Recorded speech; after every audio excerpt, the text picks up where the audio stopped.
So it had been a very busy Black Friday at the 7-Eleven. Now, we don't usually even do specific Black Friday deals.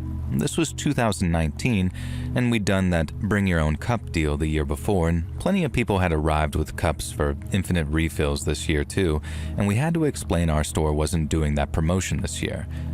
Like every store, we had certain things on discount, but nothing really worth getting excited over. Now, despite that, from how busy the damn store had been, you'd have thought that we were giving Doritos and Mountain Dew away for free. I'd taken the shift thinking that it couldn't possibly be that stressful. I've worked retail at Target and Best Buy on Black Friday, and holy God, I'd rather drop a 60-inch TV on my head than do that again. This really happened to a customer, by the way. Anyway, that's not the point of the story. The point is that I've been rushed non-stop on my feet, and it wasn't until around 4 a.m. or so that I finally had a break where the store was at its usual, basically empty late-night state.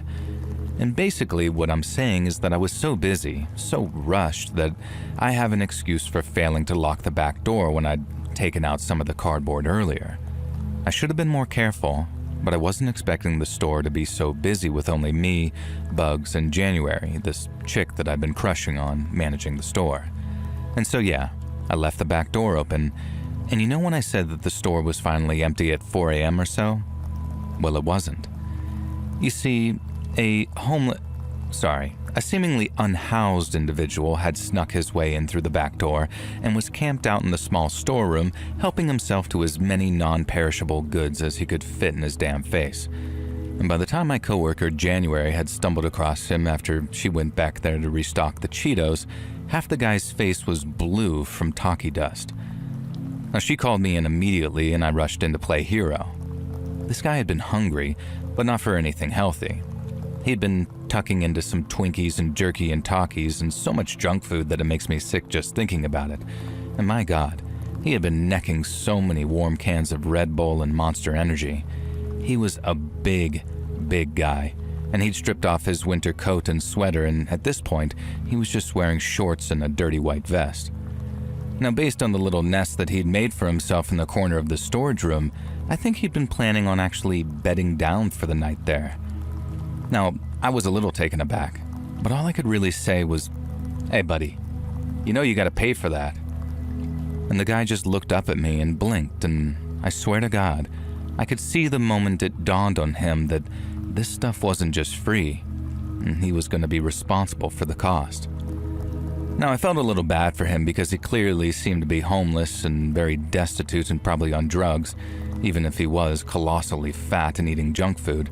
But I still hated to be the one to tell this guy, who was obviously down on his luck, that he was liable for pretty much hundreds of dollars worth of snacks.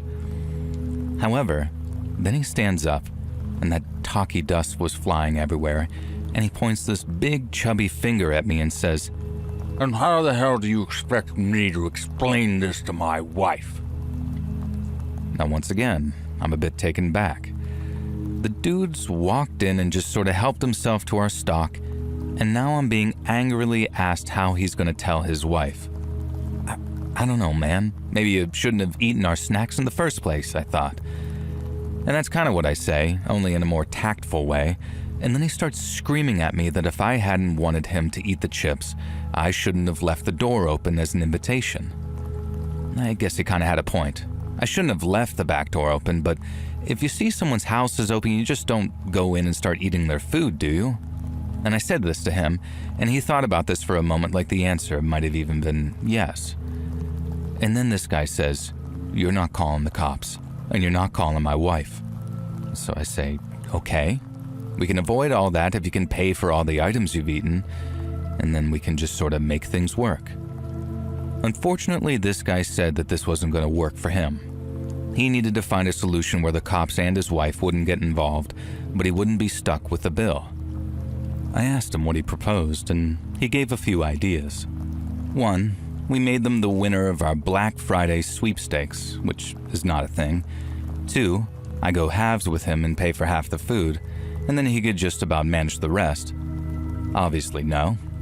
And then his final offer was that he would pay for all the food he'd eaten as long as January would do a full striptease for him first. Having the crush that I did on Jan and not being able to hold back on white knighting, I told the dude exactly where he could shove his talkies before instructing Jan to call the cops and let our other coworker Bugs know what was going on. Jan gave me this look that made me think that my white knighting may have gone down well, so I was feeling pretty cool in that moment when I faced down Mr. Talkie Man. Now I figured that we'd have an argument for a while until the cops showed up or Bugs came to see what was going on. Instead, all 300 plus pounds of Talkie Man came barreling at me with a speed I would never have expected from a man of his size. It was like Big the Cat had fused with Sonic and gotten all 7 Chaos Emeralds. And congrats if you're autistic enough to get that joke. No, I'm not a small guy, but I'm not big either. I'm pretty average in every way, wink wink. Now anyway, distraction aside, I'm not big or tough enough to take the full brunt of being slammed into by this Talkie Man's considerable bulk. His hefty stomach bounced me to one side, and I just went tumbling into a pile of Charmin's toilet paper. It could have been worse, I suppose. So then Talkie Man bursts out of the door of the storeroom with me scrambling after him. I hear Jan screaming something, and then this huge crash that sounded like the sound of a body slamming headfirst into a now locked back door. It sounded like that because that's exactly what it was. This guy had tried to flee the way he'd come, but he didn't count on the fact that Bugs had locked the back door while Jan was calling the cops, and so Talkie Man had charged headfirst into what he believed to be an open door, only to be sent flying backwards into a choke slam by the most jacked, roided biker of a coworker that I'd ever had the pleasure to work with. Now, I have no idea why we called him Bugs, but he was an absolutely huge, muscular guy who was able to choke slam this homeless dude to the ground and then pin him in place until the cops arrived. The 3 of us got into a bit of trouble for leaving the back door unlocked, but there was no camera footage showing who had failed to lock the back door, and we all agreed to keep that bit of information to ourselves, so the worst we had to deal with was just some lecture from the area manager about mindfulness and safety. Now, the Talkie Man had faced some weird charges. He avoided a breaking and entering charge due to the back door being unlocked, and despite the sheer volume of what he'd eaten, and the fact that he'd eaten it on the premises, it was dropped to a shoplifting charge which led to a fine and a suspended sentence. Oh, and remember how I said he appeared to be unhoused? The dude was married with a wife and kids. I feel bad for him in a way. He seemed to be suffering from insomnia and some sort of mental health issues due to the stress from his job and had started taking Ambien, and it was kind of decided that the Ambien was making him act a little crazy, and I'm not sure though. And I'm not sure I can really blame the Ambien either. I think the guy may have just been hungry for talkies.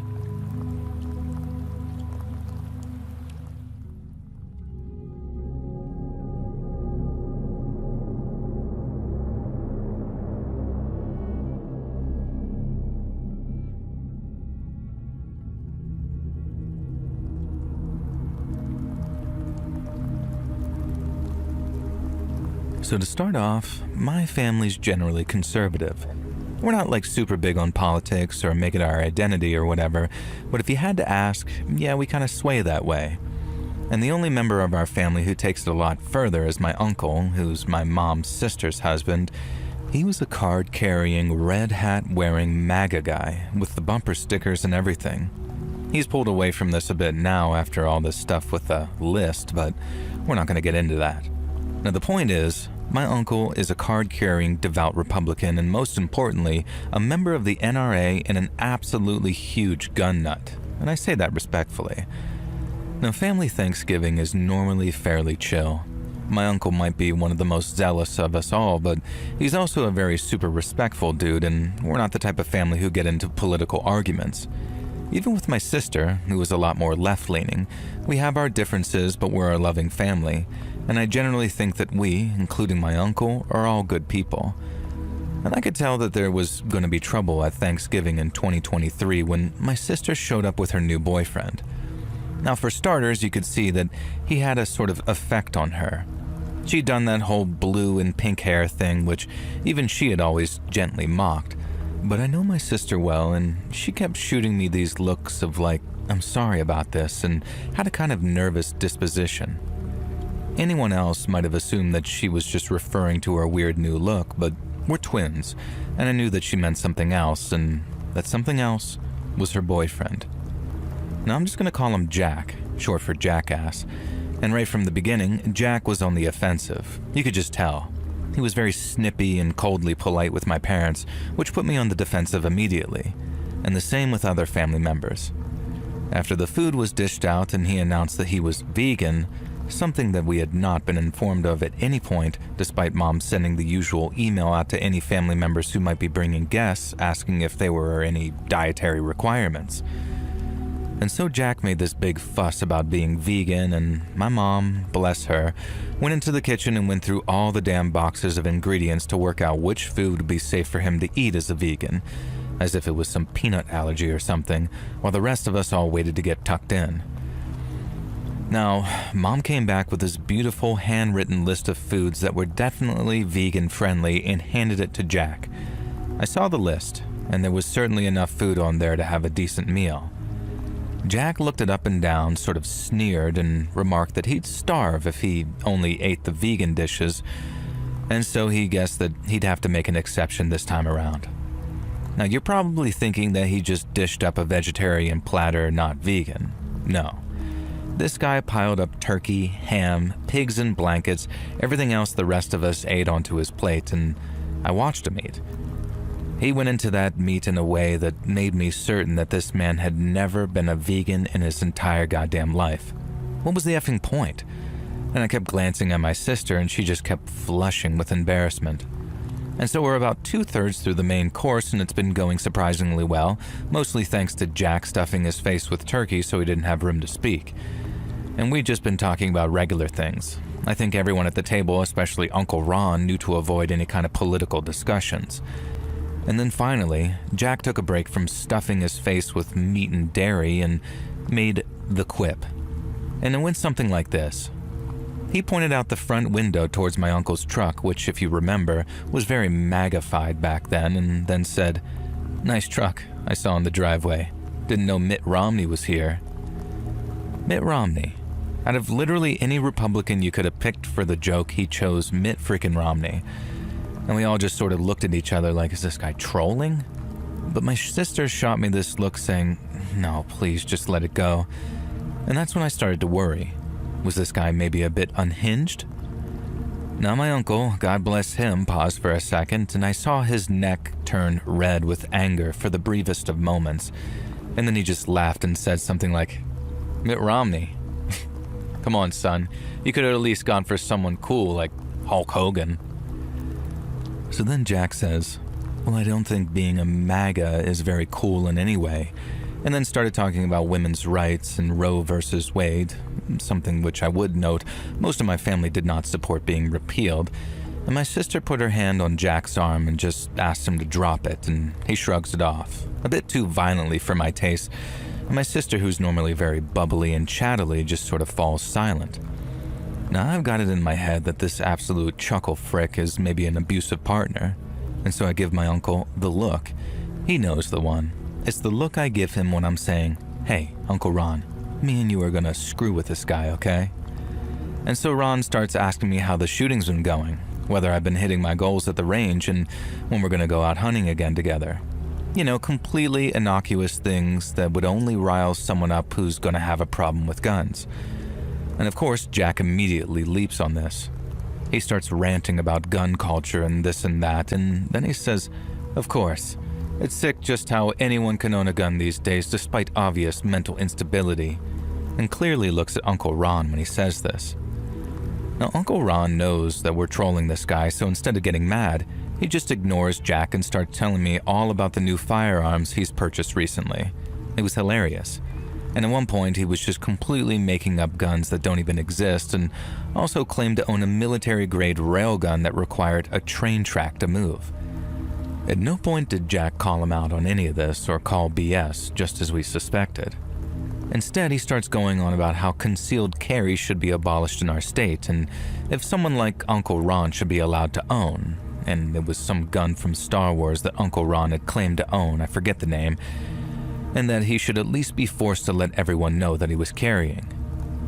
Uncle Ron just very calmly smiled and said something like, nah, son, if I'm gonna protect myself with a firearm, then I hardly want the bad guy to see me coming. Now, Jack just got furious about this, and I'm not going to type out the whole damn argument, but it led to Uncle Ron losing his cool, and they got into a full-blown screaming match about politics and Trump and Kamala, and the rest of us just sort of sat there looking at each other like this is the worst Thanksgiving ever. And so then Jack gets so angry that he leaps up from the table, knocking his chair backwards. My sister again reaches out to touch his arm and calm him down, and this time he actually shoves her away. So now, of course, Uncle Ron jumps up too, and he starts screaming at Jack like he's a pathetic, weak little man and blah, blah, blah. And that's when Jack reaches into his cardigan, pulls out the pistol that he's been concealed carrying for this entire Thanksgiving meal. Everyone just sort of freezes, falling silent. Uncle Ron stares back at Jack, and a look of peace and calm falls over his face. Because despite being the biggest gun nut I know, Uncle Ron is clearly not carrying at a family Thanksgiving dinner. And so here he is, face down with a supposed anti-gun vegan meat eater who's now pointing a gun at him. And Ron just says, "You don't want to do this, son. You don't want to throw your life away over some old man's political opinions. This isn't you, etc., etc." And he really started trying to convince Jack that he was a good person, that he was better than this, time to prove it, etc. And Jack had the absolute gall to say that Ron was right. He was better than all of us, and he'd prove it by lowering his gun. And that's when something unexpected happened. From behind Jack, a huge vase came flying towards his head and exploded as it smashed against his skull. Jack then fell, tripping over the fallen chair, and the gun flew out of his hand and landed on the ground, and I quickly went for it. Now looking up, I saw my sister standing there, breathing hard, and this absolute look of fury on her face. Now as I looked at the gun in my hand, I realized what she'd clearly noticed, which she went on to explain. Jack, the idiot that he was, hadn't taken the safety off his pistol. He clearly had no idea how to use it, so rather than trust him to actually lower the gun, and just in case he suddenly realized the safety was on and reacted differently, my sister decided to just brain him with the vase that we'd inherited from our great Nana, and I think the old woman would have approved. Now anyway, my sister quite understandably broke up with Jack and, yes, eventually lost the blue hair. And as a responsible gun owner, Uncle Ron reported Jack's misuse of a firearm to the cops, and now he's banned from owning a gun, I do believe. Now my sister also managed to successfully take a restraining order out against him and reported him for some other stuff because, as it turns out, like I suspected, he had been an abusive partner. So we look back at that story and tell it with a comedy angle, usually Uncle Ron doing the telling, but I'll tell you what, finding out afterwards the type of things he put my sister through, psychological torture in particular, it made me wish that we were the kind of gun-toting, rootin'-tootin' Republican trigger-happy family that Jack clearly accused us of being. I'm not a violent person, but I do feel like at the very least he deserved to feel the fear of having 7 or 8 guns pointed at him to calm him down.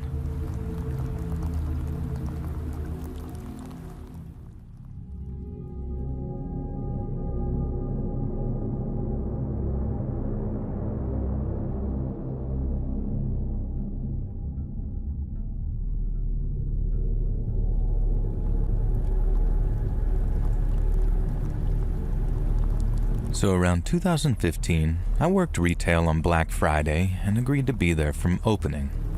Never, ever again, though.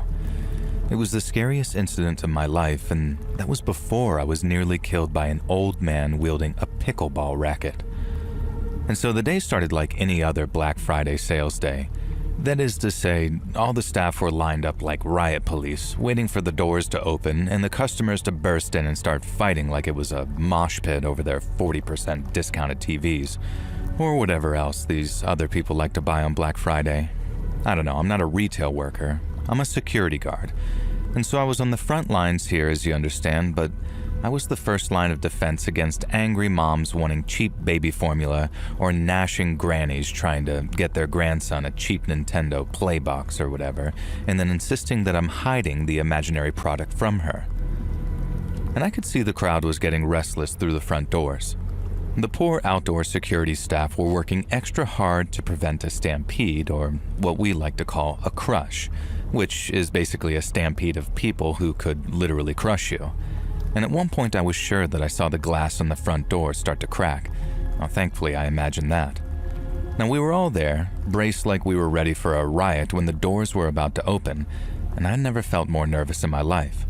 I've worked Black Friday since, but this was my first time, so I wasn't really sure what to expect.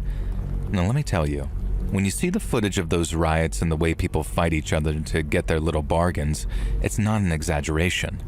If anything, it underplays the severity of what it's like.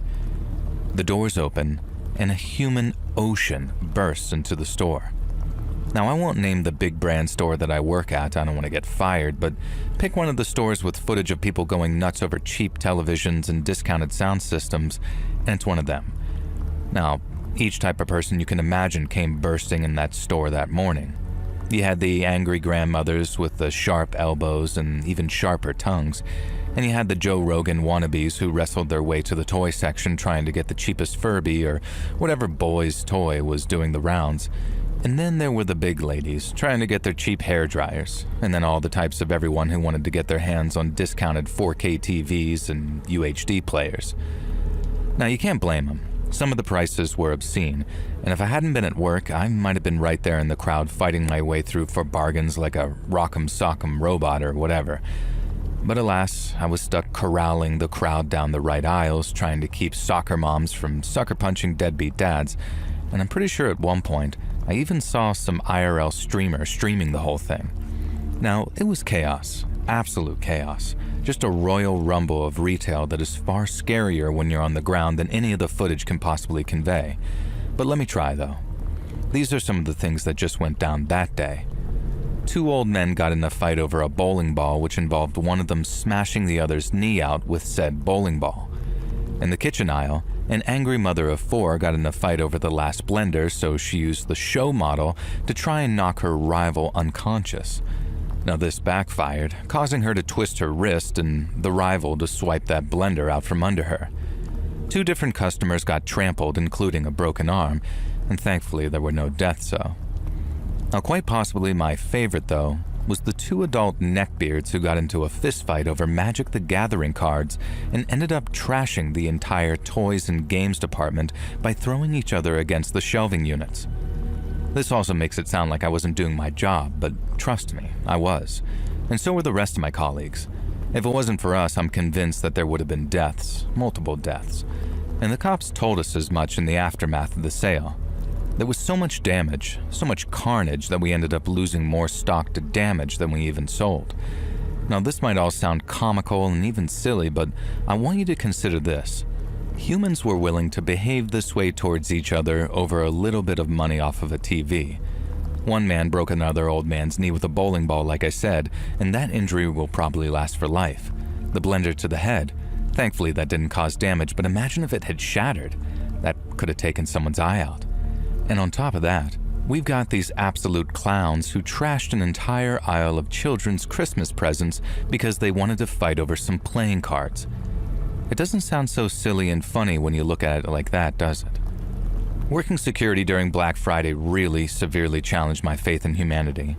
I had to start going to therapy just to convince myself that the majority of people aren't selfish, awful humans, and I'm not convinced that's untrue. The therapy might be for other stuff as well. So when you see these crazy videos online, remember these aren't just one-off events that happen in far, far away Walmarts.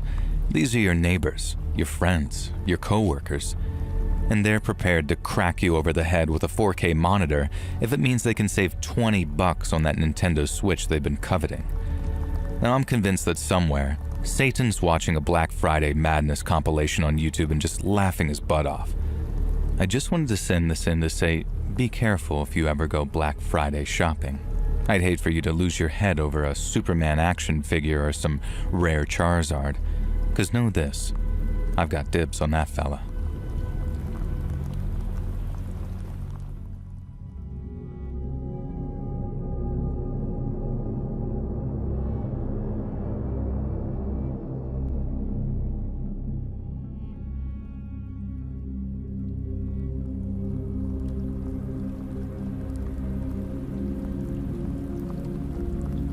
So, funny story, my name is also Joel, weirdly enough, and this story didn't take place on Thanksgiving.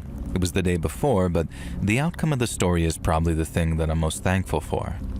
I have a pretty overprotective mom, and I mean this in a very loving way. She's the best mom ever. Now, she didn't have the easiest time raising me and worked her butt off to be the best mom she could. Now, things are better now, and she has a wonderful husband, my stepdad, and we're a tight family. But she worries about me, and in particular, a couple of years ago, she read an article about how the night before Thanksgiving has the highest rate of DUIs out of any night in the year. Now, I'm not sure if that's just Michigan, the state that I'm from, or everywhere, but apparently it's a fact. And so the year this happened, a couple of years ago, I was due to work the night shift at Kroger that Wednesday night. Now, Mom got really worried about this DUI thing, and she found out that it was so prevalent that it had been nicknamed Drinksgiving. Now, she wasn't worried about me drinking and driving, of course, but she was worried about me driving to and from work late at night and some drunk idiot crashing into me on the roads. She got so worked up about it, in fact, that eventually I promised her that I'd just walk to work and back that evening, even though it was a 40-minute trek either way. This seemed to placate her massively, and I thought, the walk could actually be good for me anyway. The first half of my shift that night covered up until closing time, and then the second half involved restocking and cleaning and all the fun stuff that goes on at Kroger behind the scenes. Nothing really of note happened on the shift, except I did notice some guy come in absolutely trashed, staggering around and slurring his words. And I made sure that I was close to the checkout when he came to pay, because my younger female colleague was out on checkout, but he was fine, just very wrecked. And then I watched with this mounting horror I felt as he left and walked across the parking lot and got into the driver's side of his vehicle and swerved his way out of the lot. Now, for other things, I would feel like a bit of a narc or a bit of a pest, but I did get the guy's registration and call it in, so hopefully the cops pulled him over. Drunk drivers can get effed, in my opinion. And so my shift was done, and I started the long, cold walk home. I was about halfway back listening to some tunes on my iPhone, and I admit it was Taylor Swift. I am actually secretly a big fan, just sort of gazing at the sidewalk to avoid any puddles or ice or anything like that. And that's when I hear the sound of squealing tires and erratic driving, and I immediately look up. There was a car swerving back and forth across the road, and I had almost no time to react. The vehicle erratically spun towards me and with a burst of speed, mounted the sidewalk and crashed straight into me. Now, it felt like I had moved in slow motion, like some kind of action movie. I saw this muscle car barreling towards me, and I dove backwards into the doorway of some store. The car slammed into the bricks, and I heard the sound of crumpling metal and cracking concrete. But I felt very little pain, and I was sure as sure could be that I was either about to die, or maybe my spinal cord had been severed and I was paralyzed from the waist down. It took me a moment to realize that the car had stopped literally an inch from me, thanks to the depth of the doorway and the strength of the brick. I was shaking and crying and collapsed forward onto the hood of the car. I barely registered when the guy leaps out of the vehicle and was yelling and crying to himself, asking if I was okay, if I was hurt, if I could feel my legs, etc. Now, eventually I managed to calm down and began talking to the very calm, very clearly sober driver of the vehicle. It turned out that he hit a patch of black ice, lost control of his car, and in trying to correct it, had ended up spinning towards me instead. The cops came, of course, and he happily took a breathalyzer test which showed a 0.0 alcohol level in his bloodstream, which was nice to know. And it totally wasn't this guy's fault at all, I guess. He was just so apologetic. And he kept insisting that I go to the hospital to get checked out, but I knew I was fine, except for a few cuts and grazes from the cracking bricks. So instead, he paid for an Uber to get me home and gave me his card to stay in touch. My mom sent him an email about a week or so later, thanking him for being so kind and telling him that she hoped that he didn't hold any guilt, and I sent him something similar. Now, that Christmas in the mail, I received a check for $1,000, and on the card he wrote something like, "Your life is worth so much more than this, but it's the least I can do." And so, almost being crushed to death by a muscular car like that didn't end up to be so bad after all. But let me tell you, those moments when the vehicle came blasting towards me, when I thought it was a drunk driver or worse, someone trying to hit me, that was the goddamn scariest moment of my life. And every year on Thanksgiving, I make sure to give thanks for surviving that terrifying ordeal.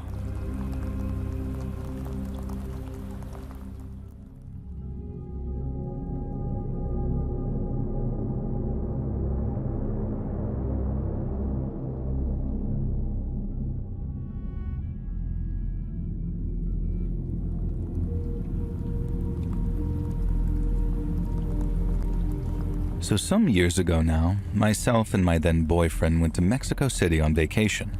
It was absolutely beautiful, and we followed the tourist guides and kept ourselves as safe as possible. I made sure that my boyfriend and I rarely separated. Well, he made sure, really. He was a protective guy and deeply cared about me and my safety. And as you'll notice, sadly, I'm referring to him in the past tense. I don't know that he's dead, but I've obsessively read and researched similar cases to have a good idea of what happened to my beloved Mario. Now, we were visiting a large mall just outside of Mexico City and had everything you could want. Cheap technology to the latest fashion to wonderful old vinyl records. We both grew up in poor, rough parts of Mexico, and this vacation was a dream for us, really. We've been exploring like tourists, convincing ourselves what it would feel to be like the people who could just visit the country and spend time in the safe areas, avoiding the cartels and the violence and the burning tires and the screaming and all the parts you don't want to hear about. Now, visiting rich parts of Mexico City was kind of like our Disneyland. Now, the night before, our tour guide had taken us to the Capelitas out in the wilderness. He said it was little known by tourists, but because we were locals, he was happy to take us to visit. It was the shrine to Santa Muerta. It used to be common to find public ofrendas that locals would come to and pray. And there would be tributes to Our Lady of Guadalupe, Santa Maria or St. Jude, Santo Juan Diego, etc. And many classic saints, but in recent years, worship and tribute to Santa Muerta has flourished throughout Mexico. We are a people living in the shadow of death, and why should we not turn to Lady Death herself to hear our prayers? Death is invited upon us all, Dios mediante, and should not the Madre de Muerta receive her tribute? Will death not smile upon us if we kiss her feet and pray for bliss in the inevitable? And that is what many believe, anyway. Many others believe that the cartels have drenched our country in blood and forced Santa Muerta into the spotlight. I don't know. I just know that myself and my dearest Mario followed our guide out into the desert that night, and we made our offerings in front of Santa Muerta. And then within 24 hours, I never saw Mario again. We were exploring the mall. We didn't have many pesos to throw around, just window shopping was fun and we would dream. Looking at the latest fashion, trying on risque dresses for Mario's approval, checking out the latest iPhones and browsing the latest records. We felt like shiny, happy people like the song goes, and then Mario needed to go use the bathroom. It was the first time all day that we'd been intending to separate, and I wanted to browse the lingerie store and maybe buy something secret for him, so it seemed like the perfect time. I found myself caught up browsing the bras and panties and fascinated and kind of horrified at how expensive it was to buy a piece of fabric that barely covered anything. And in the end, I settled for a lacy nightgown that was tasteful but sexy, and the sales clerk rang it up and I went outside ready to greet Mario. But there was no sign of him. I walked around the mall, calling for him, looking for him, but to no avail, and I went to the bathroom. Now, I must have seemed like some huge freak standing outside the men's room, calling Mario, Mario through the doorway, but there was no reply. And in the end, looking around and seeing nobody present, I quickly ran in there just in case. All the stalls were empty, all the urinals unoccupied. And I kept on investigating until an old white man came in and exclaimed, "Goodness me," in a very shocked voice, and I pretended that I was the cleaner and just quickly left. Now, I contacted mall security, and at first they wouldn't take me seriously at all, but then I kind of lied and said that we'd been worrying someone was following us. Now, on the cameras, we were able to see Mario enter the area where the bathrooms were, and then he never left. They checked the women's room in case he was in there somewhere, and of course he wasn't. And the only option that was left was that he'd left through the window, which was positioned in one of the many blind spots of the outdoor cameras. And then he left in a vehicle and was seemingly never seen again. Now the next part was tearfully a blur to me. I remember telling detectives how Mario had recently proposed to me, and seeing a look pass between them like, yeah, this guy's left her at the altar, so to speak. But I couldn't believe it. I couldn't believe my Mario would just ditch me like that. That wasn't him, it just wasn't. And then I started researching cases of people going missing from malls and public places, usually a member of a couple, to make it look like they ditched the other. As there was this one case that I read about where they eventually found the missing woman, and she was dead, and her body had been entirely hollowed out and filled with high-grade heroin, and then attempted to be smuggled over the border. Now every night I dream of Mario walking into that bathroom and being accosted by someone who'd entered through the window. They could have been let in by anyone, and then they could have knocked Mario out, taken him through the window with his accomplices, bundled into the back of a van, and then God knows what had happened to him since. Maybe he's still alive somewhere, being forced to work for the cartel. Maybe his body was used as a mule. Maybe whatever happened, Santa Muerte saw fit to make sure that his death was a peaceful one, if that's what occurred. Or maybe Mario really did just leave me alone while I was buying lingerie by fleeing through the bathroom window. If I found out this was true, I think I'd forgive him just so I knew that he was still alive. Every night I find myself praying to Santa Muerte that Mario simply got cold feet or decided he didn't love me anymore. The alternative is far too heartbreaking to bear.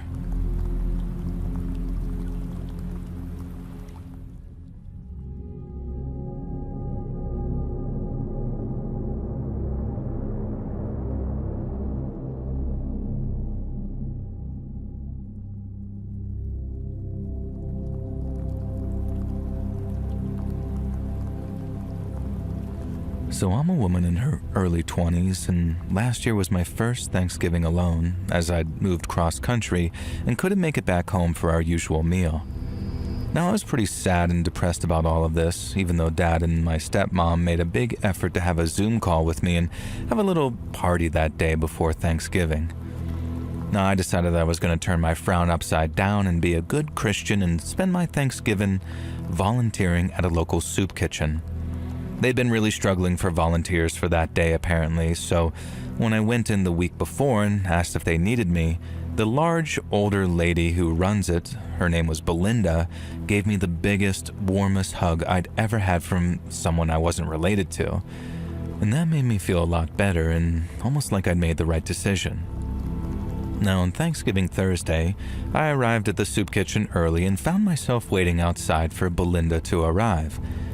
There were already a few folks hanging around, even though it would be another hour or so before we actually started serving food. Belinda arrived and was greeted by some of the folks who were waiting for the food, and clearly some of them were regulars, and Belinda greeted them warmly and they responded in kind. Only she introduced me as a new helper who was with us for Thanksgiving, and I quickly added, and hopefully more than that if Belinda will have me, because I'd already decided that I wanted to volunteer at this place regularly. Just seeing the way that these people's faces lit up at Belinda's arrival, knowing that they'd get a hot meal inside them. And so Belinda opened up. I didn't realize this, but they opened up an hour before the food went out to allow people a bit of time in from the cold. It was a particularly cold Thanksgiving that year, and I thought that this was a very kind gesture. I don't know what it's like at other soup kitchens, but there was a lot more than soup on the menu that day. We couldn't afford to put a whole Thanksgiving spread, of course, but a number of local businesses had contributed dishes which just needed heating up, including 3 incredibly prepared turkeys and 2 glazed hams from a local butcher. And the rest of the volunteers showed up, and we immediately went about cooking the food, as well as the traditional vats of soup, which would be the first thing on the menu, since it would be ready before the meat and casseroles. Belinda told me that the line to get in was around the block, and we were set to have the busiest Thanksgiving on record. And I could already see every seat was filled in the seating area itself, and spirits seemed high. I felt great, and I felt genuinely proud of my decision. So the soup was ready, and I was put on serving duties, filling up cups of the pumpkin and chestnut soup specifically. And I handed every cup over with a smile and a happy Thanksgiving, and then in my head, may Christ be with you as a little bit of a personal prayer that Jesus would watch over these people who clearly needed it. "Gimme soup, bitch." And the demand caused me to look up, almost expecting to see someone I knew or some kind of joke. And the guy who stood there looked about 80 and had a hard-lived 80 at that.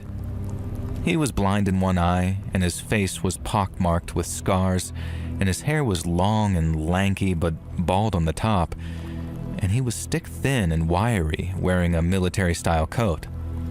And I'll never forget his face or his holy fingerless gloves or the look that he gave me with his one good eye. It was a look of utter, disgusting contempt as he eyed me up and down. Now, I tried to act as if though I'd misheard him in case I really had, so I told him that the soup was coming up, and that's when he starts to rant, saying I'm clearly some sanctimonious rich bitch with my fake-ass boobs. Not that it matters, but, they're not. And how I'm pretty and I know it, and I'm just there to make myself feel better. And then he sees the crucifix around my neck, which was hidden under my sweater, but I guess he somehow saw the imprint of the cross, and starts ranting about how I'm one of those do-gooder Christians who only helps people like him because we want a free pass into heaven.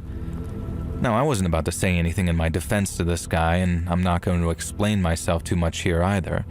All I will say is that in my 25 years on Earth, there have been points where I have gone through certain things that would genuinely horrify you to hear. Parts of my childhood was so bad that I couldn't type about it even if I wanted to. And yes, I did feel good about myself for volunteering at the soup kitchen. Yes, I am a Christian. But is there anything wrong with either of those things?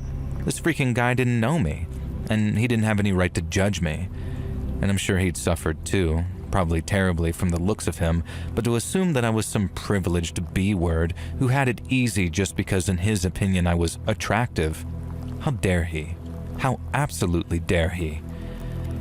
And so I did what I've always learned to do in these situations. I responded as cheerfully and politely as possible, pretending that I hadn't heard a word he said because in a minute he'd be gone and I'd never have to see him again. I'd take my break and by the time I was done, he'd probably have left. So I poured him his cup of soup and handed it over to him with a big smile, telling him that I hope he enjoyed it and had an absolutely wonderful Thanksgiving. Now, normally this makes people sort of run away feeling stupid, but not him. Oh no. This enraged this guy more than I could possibly have imagined. He took the cup of soup from me and the scalding hot soup and said, "I don't even want it," and called me the C word and threw the cup of soup in my face. Everyone around him reacted in horror, but I was just frozen, like I'd passed out on my feet. I vaguely remember him running and leaving the building and my face feeling weirdly cold. And the next thing I remember is actually waking up in the hospital. I have a skin condition that, among other things, makes my skin extremely sensitive to high temperatures.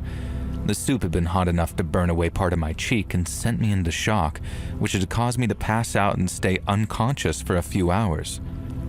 The scalding soup permanently scarred my cheek.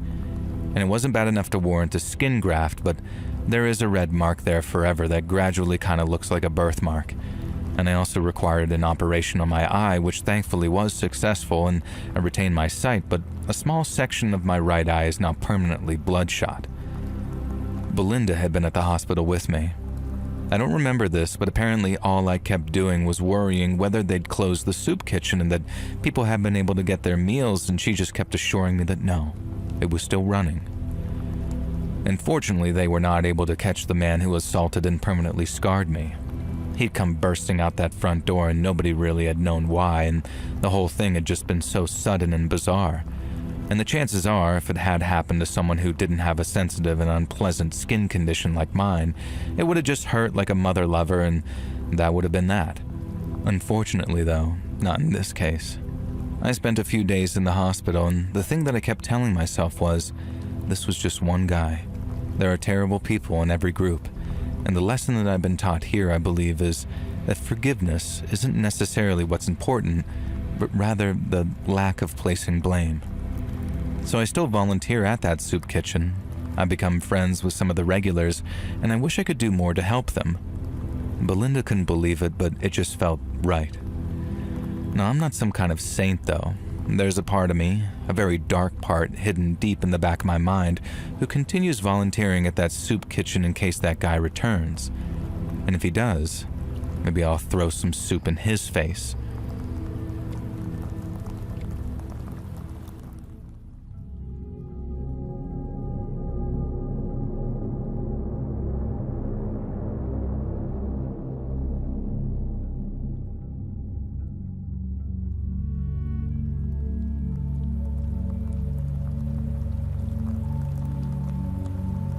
The grocery store at the end of my block closes at 11 p.m.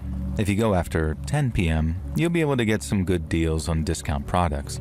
It's also usually dead quiet, so you don't have to deal with other customers.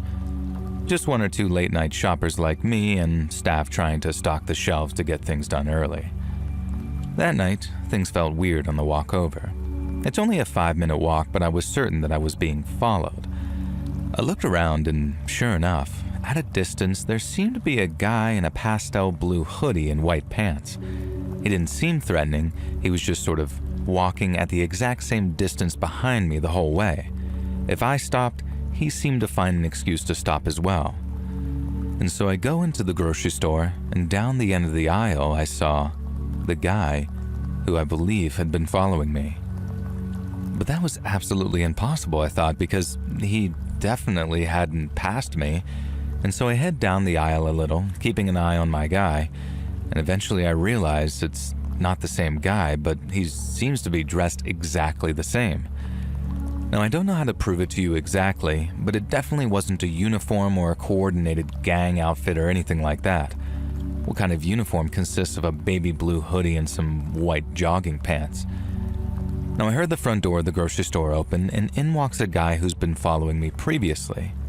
The first thing he does is come and stand right next to me, looking at the same food that I was, these sort of nacho kits, if I remember, and just sort of standing weirdly close to me. It felt threatening, but without any direct threats happening, if that really makes any sense. And so I edged down the aisle, and the guy stuck to me like glue. Meanwhile, I could see the other, identically dressed guy just sort of standing there watching the both of us, pretending to eye up some cheese. Now, after a while, I head into another aisle, and who do I see but a third guy, dressed exactly the same. Now, he was just sort of looking at some cereals the whole time. Now, these didn't look like they were uniforms, and they definitely didn't work at the store, but the weird thing was, they did not seem to make any acknowledgement that they knew each other either. The only thing I was certain of was that they were all watching me. Now, I'm just a guy around 5'10" and not exactly some pushover, so I wasn't as worried as I could have been, but I don't know how to describe it. I got this really sort of dark and wrong feeling from all of it, like the people who were surrounding me had some kind of darkness to them. Now, I'm not normally the kind of person who gets paranoid or attributes things to the supernatural, but I certainly don't think that these boys were actually demons, but they felt demonic, if that makes sense. Now, eventually the one who'd spend most of his time standing right next to me moved off to do some grocery shopping of his own. I go around to the final area near the checkouts, and I see a fourth, identically dressed guy walking towards the second guy that I'd seen. I expected them to greet each other, but instead, they showed absolutely no sign that they even knew each other, and in fact, one of them apologized for getting in the way of the other. And there also appeared to be some kind of slight dislike between the two, which I still can't really explain. I sort of hung back, like a coward, and waited until all four of them had finished their individual small grocery picks. Now, 3 of them used the self-checkouts. One of them paid at the kiosk because he had also bought cigarettes and a lottery ticket. And they all left at different times, and aside from that brief interaction near the checkout, they'd never even interacted with each other, really. Now, before you guess that maybe they were siblings or quadruplets playing a joke, 2 of them were white and one of them was sort of a light-skinned black guy, and the fourth, I don't know what he was as far as race goes. Now, they certainly weren't related, and they seemed to be different heights. Now, they were the same age and wore the same strange baby blue hoodie and white jogging pants, and they all just sort of kept watching me, and I finally started to understand how those gang stalkers fall down that rabbit hole.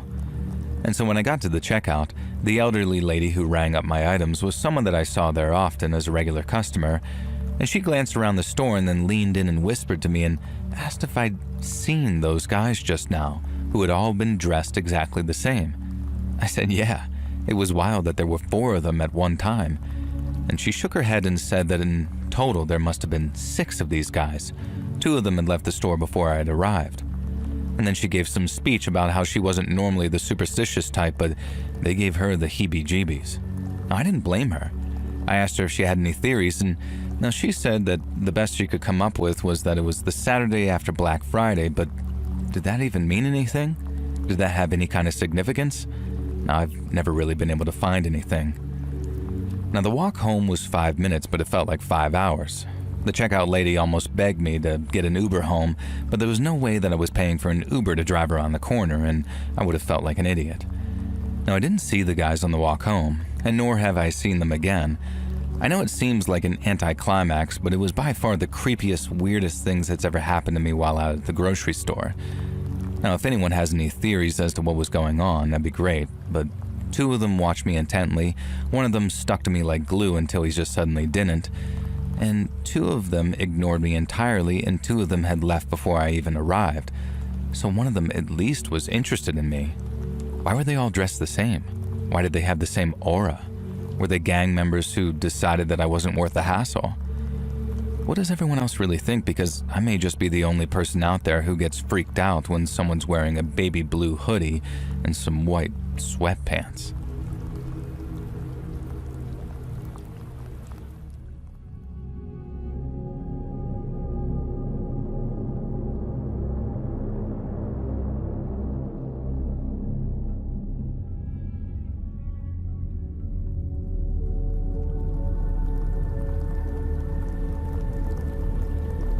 Most families have Thanksgiving traditions. Some of them are wholesome, some of them are silly, and some of them are just plain bizarre.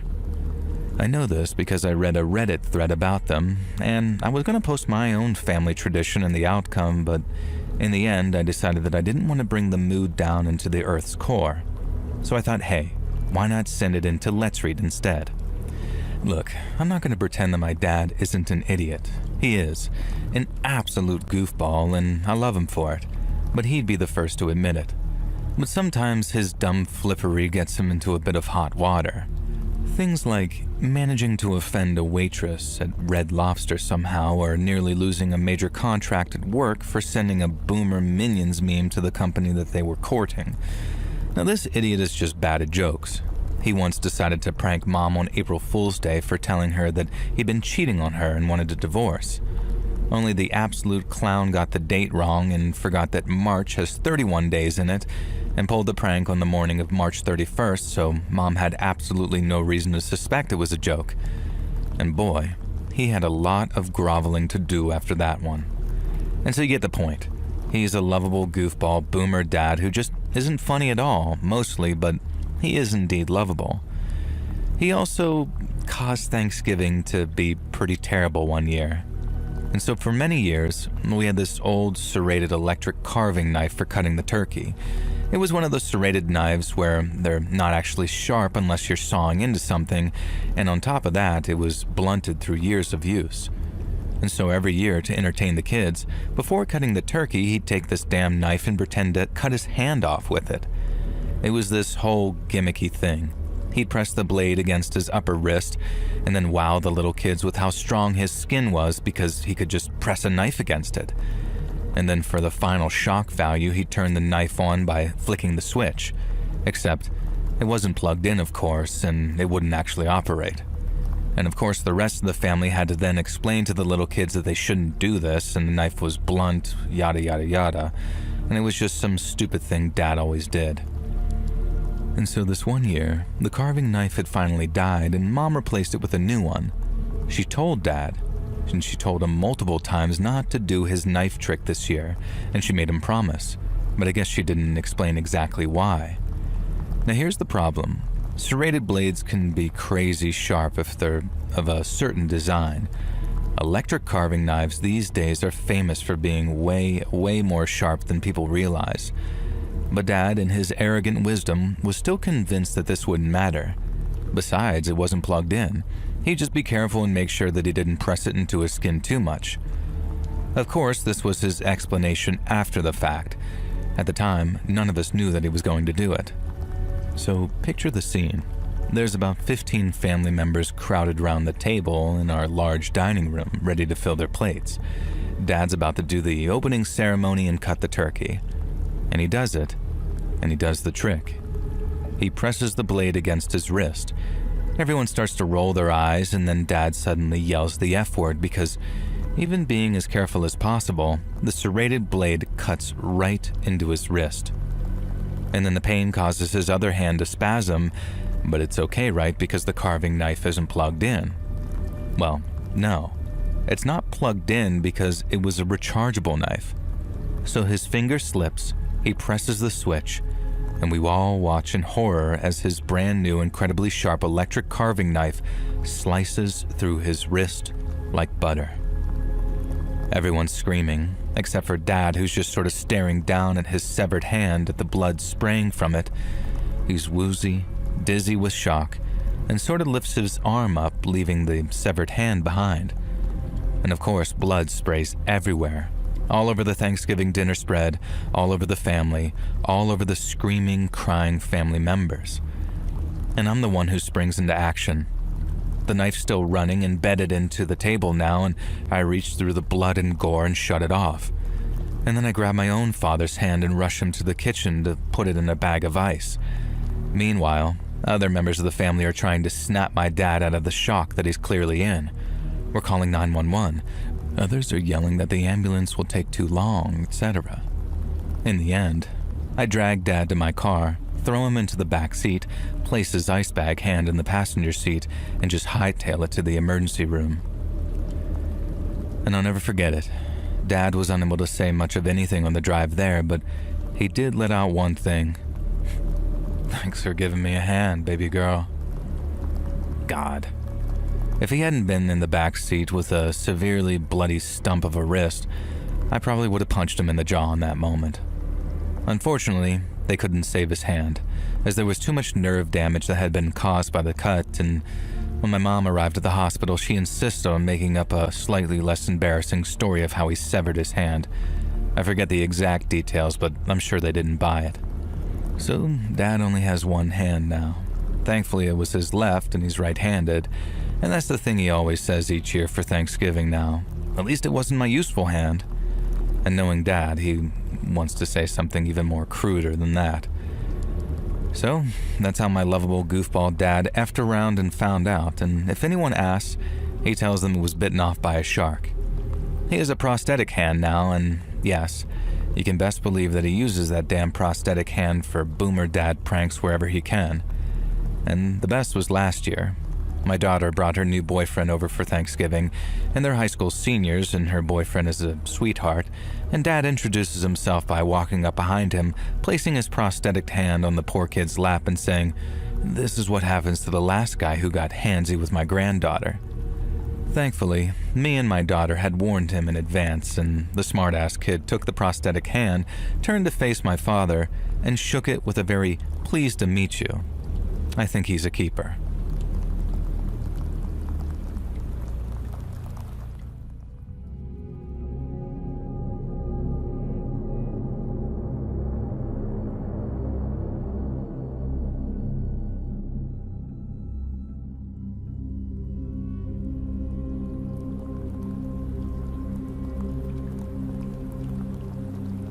So I've been working at a Walgreens for over 30 years now.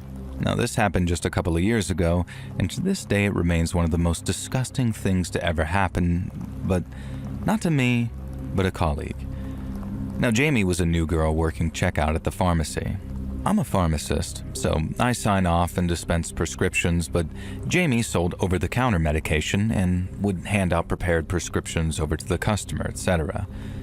And so checkout staff at the pharmacy have a small degree of medical training, but nothing really major. If a customer needs proper medical advice, they'll be sent over to me or one of my colleagues, and if we can't help, we'll advise them to seek medical attention. Now, this one day, a middle-aged guy comes over to Jamie at her post. I'd seen him before, collecting prescriptions with his wife, and I was pretty sure that he had 2 daughters as well. This time, he was alone. He told Jamie that he was suffering from a rash on his upper thigh, and it was extremely aggravating. He told her that he'd taken some photos with his camera phone that just showed the rash and would be easier and less embarrassing than having to show his actual thigh. Jamie should have directed him to me, but being inexperienced, she agreed to take a look at the photo. But as it was, she deduced that the rash was caused by some kind of allergic reaction and to try an antihistamine cream which should help the rash go down. All was well for about a week, and then that rashy guy returned. He said that initially the cream had helped, but it stopped being effective, and he'd taken a new photo to show the current state of things. Now, this made sense to Jamie, as it was entirely possible that he simply needed a stronger dose of the cream, something she'd mentioned to him beforehand. This time, as she tells it, when he showed her the photo, it was angled slightly differently, and you could unfortunately see a small sliver of his nut on the right-hand side of the photo. Jamie tried her best to hide her blush, and she was only 19 after all, but this dude didn't seem to notice. She recommended that he try a stronger version of the cream, and hopefully that should clear things up. Now, a couple of weeks later, when I'm on shift, he shows up again. I notice him this time, and it sort of nags me in the back of my mind that he always happens to show up when Jamie's on shift, even though she worked very limited hours per week as a temporary job while studying some kind of biology at college. Now, this time, when he shows her the photo, you can clearly see the majority of his left ball and a sliver of, well, you know what. Jamie, ever the professional, did not acknowledge this despite flushing very red. Now, Mr. Rashman asked her if she was okay and even joked that his bare thigh was turning her on. Now, I overheard this and made a note to talk to Jamie after he had left to let her know that she didn't have to deal with people like that. Now, she eventually admitted to me that the photos had become increasingly revealing and she hadn't entirely known how to deal with that. At that moment, I was furious. However, she explained to me that sometimes on iPhones, they don't show you the entire area of the photo, and it's possible to accidentally show slightly more around the outskirts than intended. I told her I thought that she was being extremely generous and to be super careful around this creep. No, eventually he turns up again, and shock and horror, his rash has returned. He tells Jamie that he's taken the photo as tastefully as possible, but he needs to show the full rash. And so, as you can expect, he whips out an entire picture of his wiener, with only a portion of his right ball hidden. Now, furthermore, the rash was the same size as it always has been, which, as Jamie then realized, was an almost perfect square. And she handled herself great. She said that she was extremely concerned about the customer's safety and that there was a severe risk of permanent loss of function, and she had to call the trained pharmacist right away. Now, this guy immediately started freaking out and said it wasn't a big deal and to not bother me, but Jamie called out saying that she had seen evidence of a potentially devastating injury and could I help. Now, this rash guy was torn between worrying about his harassment being outed and slightly believing that Jamie was telling the truth that he was about to maybe lose function of his yoo-hoo. And so I came straight out of the pharmacy and he refused to show me the photo. I asked him why he was comfortable showing Jamie but not me, and I'd seen it all before, and he started stumbling over his words and didn't have an answer for me. I half expected him to turn and leave and never christen our door again, but instead, he did something very unexpected.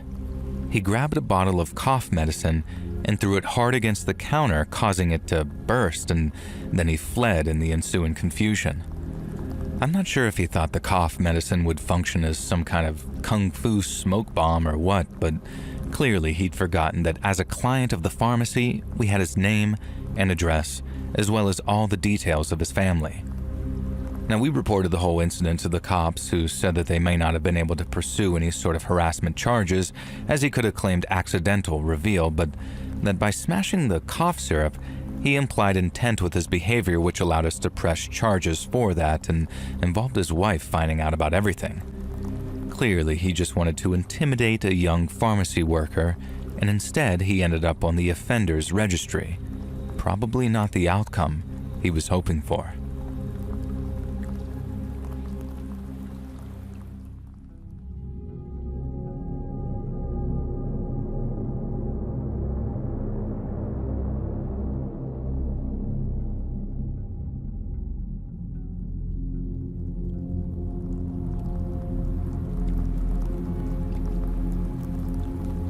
So this happened in the late 2000s. My little cousins were unholy terrors, to say the least. 2 boys, 8 and 9, the sons of my paternal uncle. They were born 2 months apart, have 2 different moms, neither of whom are my uncle's wife, and they spend other weekends with their dad, and I guess you can't blame them for being a little messed up and out of control when their family background is just so convoluted. Now, this explanation makes my uncle sound like some kind of womanizer who went around inseminating a variety of different women, and, well, I guess that's true, but not for nefarious reasons. First girlfriend actually died in a car accident a month after giving birth to Monkey, the oldest son, and my uncle had a sort of friends with benefits consolation hookup with one of his best friends, and the contraceptive broke and she got pregnant, and they decided to keep the baby, who's named Morley. And so thankfully, he has a great relationship with Morley's mom, and things are as good as they could be, I guess. He's also now happily married with a 2-year-old daughter who Mikey and Morley idolize. But the boys, who we call the twins even though they're not, and they have different moms, were absolute prank kings. They loved nothing more than causing chaos, pulling off jump scares, the kind of goofs that you get from joke stores, you know the types of things. Exploding cigarettes, lighters that squirt water, dollar store crap. It was always in good fun, but it was constant. You knew that any family gathering was going to be about the twins, and they made darn sure that we were darn sure of it. Now, it makes me so sad looking back. I miss the days when these dumb little kids were the pride and joy of the family. I miss the days when the family was a thing. Now, fair warning, this is not a happy story. It doesn't have a happy ending. And when you give thanks this Thanksgiving, make sure that you show gratitude for your loved ones who are still with you. Don't take anything for granted. Things can change on a dime, and life has no rewind buttons. No kid deserves to have the weight of what happened with the twins on their shoulders. Now, that Halloween, the twins had gone as pumpkin ghouls, basically skeleton onesies with creepy pumpkin masks. It was kind of cool, and the twins were very pleased with themselves. I'd taken them trick-or-treating, which made them feel badass to be chaperoned by their cool cousin, even if they could not grasp why a girl had dressed as Jason Voorhees, because Jason's a boy. Kids are odd creatures. And so the twins weren't content on using their pumpkin mask just once. In their minds, pumpkins are Thanksgiving related too, which is true, I guess, with pumpkin pie and all that jazz. So they smuggled their pumpkin masks into our family Thanksgiving gathering in their backpacks, just waiting to find the perfect moment to use them. The woman of our family did the cooking at our Thanksgiving get-together. Maybe this is a bit rude, but the truth is, Grandma, my mom, and my uncle's wife were the best chefs by far. Unfortunately, I did not inherit Mom's penchant for delicious culinary skills, and you could say I have a particular set of skills, and my skills lie elsewhere, extremely far from a kitchen. I'm a programmer. And so the twins decided a great prank would be to hide in the broom closet in the kitchen and burst out on whichever poor, unsuspecting chef happened to be in the right place at the wrong time. And this just happened to be my grandma, preparing the gravy boats. Grandma had just finished mixing up this thick gravy. We always have a selection of different thicknesses to suit everyone's taste, when the twins came bursting out of the closet in their pumpkin masks, yelling whatever spooky nonsense they decided to scream. Grandma was not a young woman. She was in her early 70s when this happened, and despite being used to the twins' antics and jump scares, I guess this time it caught her. She dropped the huge gravy boat onto the floor, which shattered, sending gravy and glass spilling all over the tiles near the kitchen door. And then the way the twins told it, she began to clutch at her heart. She was breathing really heavy and leaned forward to steady herself, and then just collapsed into a chair at the breakfast bar. Now the twins panicked, pulled their masks off, and ran to Grandma to check if she was okay. She was still clutching her chest, breathing hard, and the kids were maybe crowding her and apologizing or whatever. And Grandma told them to give her space, and she was fine, she just needed a minute. But the way the twins tell it, they were absolutely sure that they'd given Grandma a heart attack and killed her. Thankfully, that was not the case. Now, what did happen, though, was that Granddad came running in from wherever, panicked by the sound of the gravy smashing onto the floor, and he threw the door open, ran straight into the kitchen, and immediately slipped on the thick spilled gravy all over the floor. Now, I was behind them when this happened. I saw it all go down. I saw Granddad skid, his arms pinwheeling in a way that was almost comical if not for what happened next. He fell forward, his nose hitting the corner of the table, and they say it killed him instantly, the bone of his nose being thrust backwards into his brain. But I don't believe them. I saw him writhing on that floor. I saw him clawing at his face, and the way his neck was flopping at an almost impossible angle. I saw him take at least a minute to die. And so did Grandma, and so did the twins. We all watched as our beloved Granddad died in a pool of gravy and glass in front of his wife and grandsons, all of whom would later blame themselves for his death. Grandma blamed herself for overreacting and dropping that gravy, and the twins blamed themselves for pretty much everything. And you can understand why they did, even at that age. Grandma didn't even make it to Granddad's funeral, as she passed away a few days later of what I like to say is a broken heart. Her heart just gave out, and of course the twins blamed themselves for that too. They insisted that they weakened her heart by what they did. And no matter what we said to them, no matter how much we tried to convince them that they were just kids having fun, doing kid things, they wouldn't listen. Mikey made it to about 18. Morley's still around, but he's in and out of rehab, and the whole family does everything we can try to convince him to forgive himself, but he just won't. None of us blame Mikey and Morley. I just wish Morley wouldn't blame himself.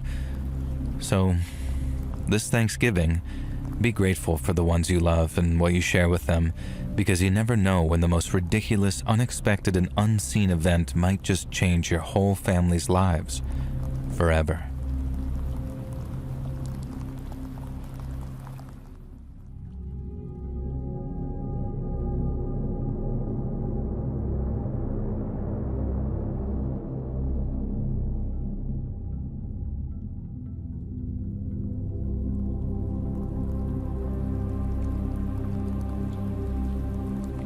I remember when I did my onboarding at my grocery store, and I had to watch some BS video teaching me all sorts of crap I already knew, and a bit of stuff that I didn't. One of the main things that I did know was that you shouldn't directly confront aggressors or shoplifters. You should let them steal the item and then call the cops. I knew this, with or without the video, but it's such a hard thing to actually convince yourself of. If I see some dude stealing something, it's in my nature to want to mess that guy's day up. I don't want to sit back and call the cops, you know? I want to dive in there like some kind of manly, badass hero like Let's Read, my favorite YouTuber male role model. And so this video says something like, "Do not engage. Under no circumstances must you put yourself in danger. The shoplifter could be armed. They could be dangerous. Your life is worth more than a tin of Spam or a potato. This isn't the Apple Store. Blah, blah, blah." And so I'm thinking, fine, sure. I'm not dying for a company that probably won't even remember my name 5 minutes after the funeral. So I kept my head down, followed the rules, and did my job exactly as I was trained. Now, it was just a stupid grocery store job. I was a stalker. We all got by via doing our jobs and really nothing else anyways, and it's how you survive a minimum wage job in the first place. But then came in a guy named Doc. He wasn't a doctor. I don't think he even had a PhD. He was just one of those guys who liked calling himself Doc because I guess his real name was Walter, something that didn't sound very cool. And so Doc watched the training videos, and he came back saying to us something like, "No way am I letting people steal from right under my nose." Now we respond, "Oh, sure thing, Doc, old pal. Wait till you're up against a 6'5" biker stealing a can of beans. Who needs the money?" "Should just get a job like the rest of us," Doc said, as if he hadn't gotten the job because his uncle was the assistant manager. Now from then on, Doc was on the lookout for shoplifters. He was determined to catch one in the act just so he could prove himself and take down one of the bad guys. Now weeks had passed and then months, and Doc was stuck as a shelf stalker just like myself. The handful of shoplifters had been handled by the security guards, and Doc was itching to spot a baddie who could be his little nemesis. Now eventually, that nemesis showed up. She was a very old grandmother-looking character, later discovered to be in her 80s, and she walked around with a stick, browsing the shelves and examining the items. Occasionally, she put some old person food in her basket. But then, while Doc and I were watching her, this old lady slipped a small can of sardines into her purse. And that was it. She'd stolen something, and Doc was ready. This was the moment that he'd been gearing for. Now, I tried to tell him that you have to wait for them to leave the store to prove intent to steal, and I tried to tell him that there were really good reasons to wait and call the police. But Doc just scoffed at me and said, "You don't mess with Doc," and approached this old lady. Now, Doc was not the most tactful guy. He went straight in and said something like, "I saw you steal that can of sardines. I think it's best that you accompany me to the security office," as if this junior stalker even had the ability to handle shoplifters. The old woman just sort of looked at him, almost with pity, and she reached into her purse, and I was hoping that she'd just remove the sardines and pretend it had been a mistake and everyone could move on. But no, what she pulled out next was a goddamn butcher's knife. I don't remember exactly what she yelled, but it was something like, "You'll never take us alive, officers." And then, with a strength entirely unexpected from a frail old lady, she plunges this butcher's knife straight into Doc's chest, right by his heart. And the next thing I hear is the old lady murmuring something before running faster than I would have possibly ever expected her to, towards the exit and disappearing off into the parking lot. I don't think any of us ever spared the old lady any more thought at that moment. We were all tending to Doc and putting pressure on that wound around the knife and calling the paramedics, calling the cops. Now, long story short, Doc survived, but barely. The blade nicked his heart, and if it had been any further to the left, he would have been done for. And believe it or not, this old lady got away scot-free. Security footage seemed to suggest that maybe she was someone dressed like that. Honestly, looking back, it was all utterly bizarre. Now, it certainly taught Doc the reason why we were told not to engage with shoplifters. You never know when the old lady stealing sardines might be a knife-wielding maniac who nearly ends your life.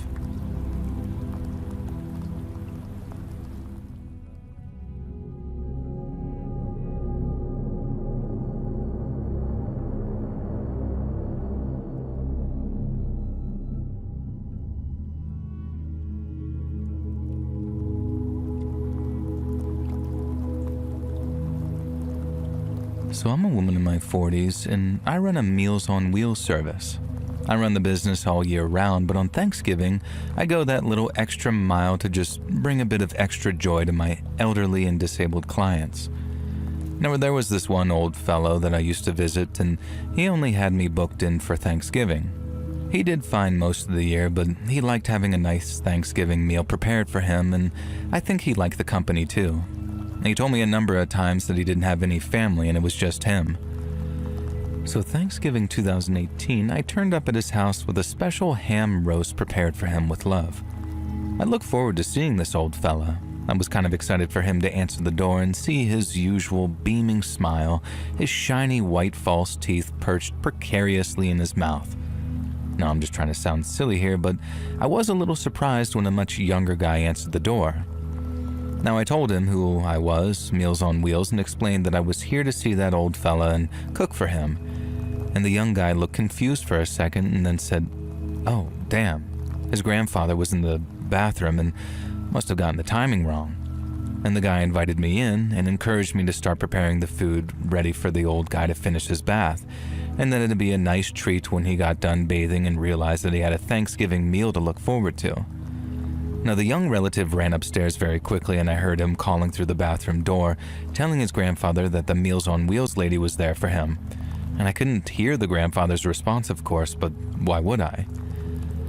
Now, I went about warming up the food that I'd brought. Typically, we cook it in advance, and then it just needs heating up in the client's oven. And the process takes maybe 10 minutes, so I went to wander around the living room, which I'd been in many times. The grandson, who I'd imagine was probably in his mid-20s, was still upstairs, maybe getting his granddad out of the bathroom.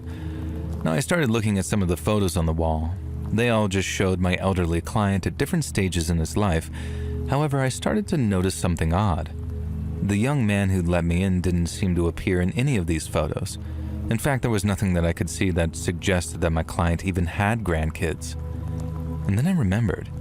He told me previously that he didn't have any living family, so who the hell was this young guy who let me in? The old man was upstairs in the bathtub, so there was nothing suspicious, right? And then I realized I had absolutely no evidence that my client really was upstairs in the bathroom. All I'd heard was the young guy talking as if he was speaking to someone. It could have been completely fabricated for all I knew. I decided to play it safe and called upstairs that the food was almost ready and was my client nearly ready to come down. And the young guy shouted down, sounding almost annoyed in that, yeah, they were coming. He was just helping Grandpa dress himself and various things. This was definitely suspicious. The old fella might have been a Meals on Wheels client, but he was healthy and fit enough not to need home help, and he certainly did not need help getting dressed after a bath. Still though, it was possible that maybe he'd fallen and there was a reasonable explanation for this. Now I turned the oven off and left the food in there and called upstairs that I was going to be going because I had other clients to see, so I'd left the food warming in the oven. I didn't receive a reply, so I decided that I'd just leave and then call in a wellness check once I was safely out of the house. However, as I tried to leave, I discovered that the front door was locked. Now, it was one of those types of doors with a deadbolt where you actually need a key to unlock it from the inside, and it had been locked with that deadbolt. Obviously, something was wrong here. I could hardly call the cops and say that I might have had been locked in an old guy's house by a suspicious character, so I just decided to try the back door. And that way, of course, was also deadbolted. I'd left my cell phone in the van because typically we weren't supposed to bring devices in the clients' homes, and so I headed into the living room to either use the landline or see if there was a window that I could open to escape from or something.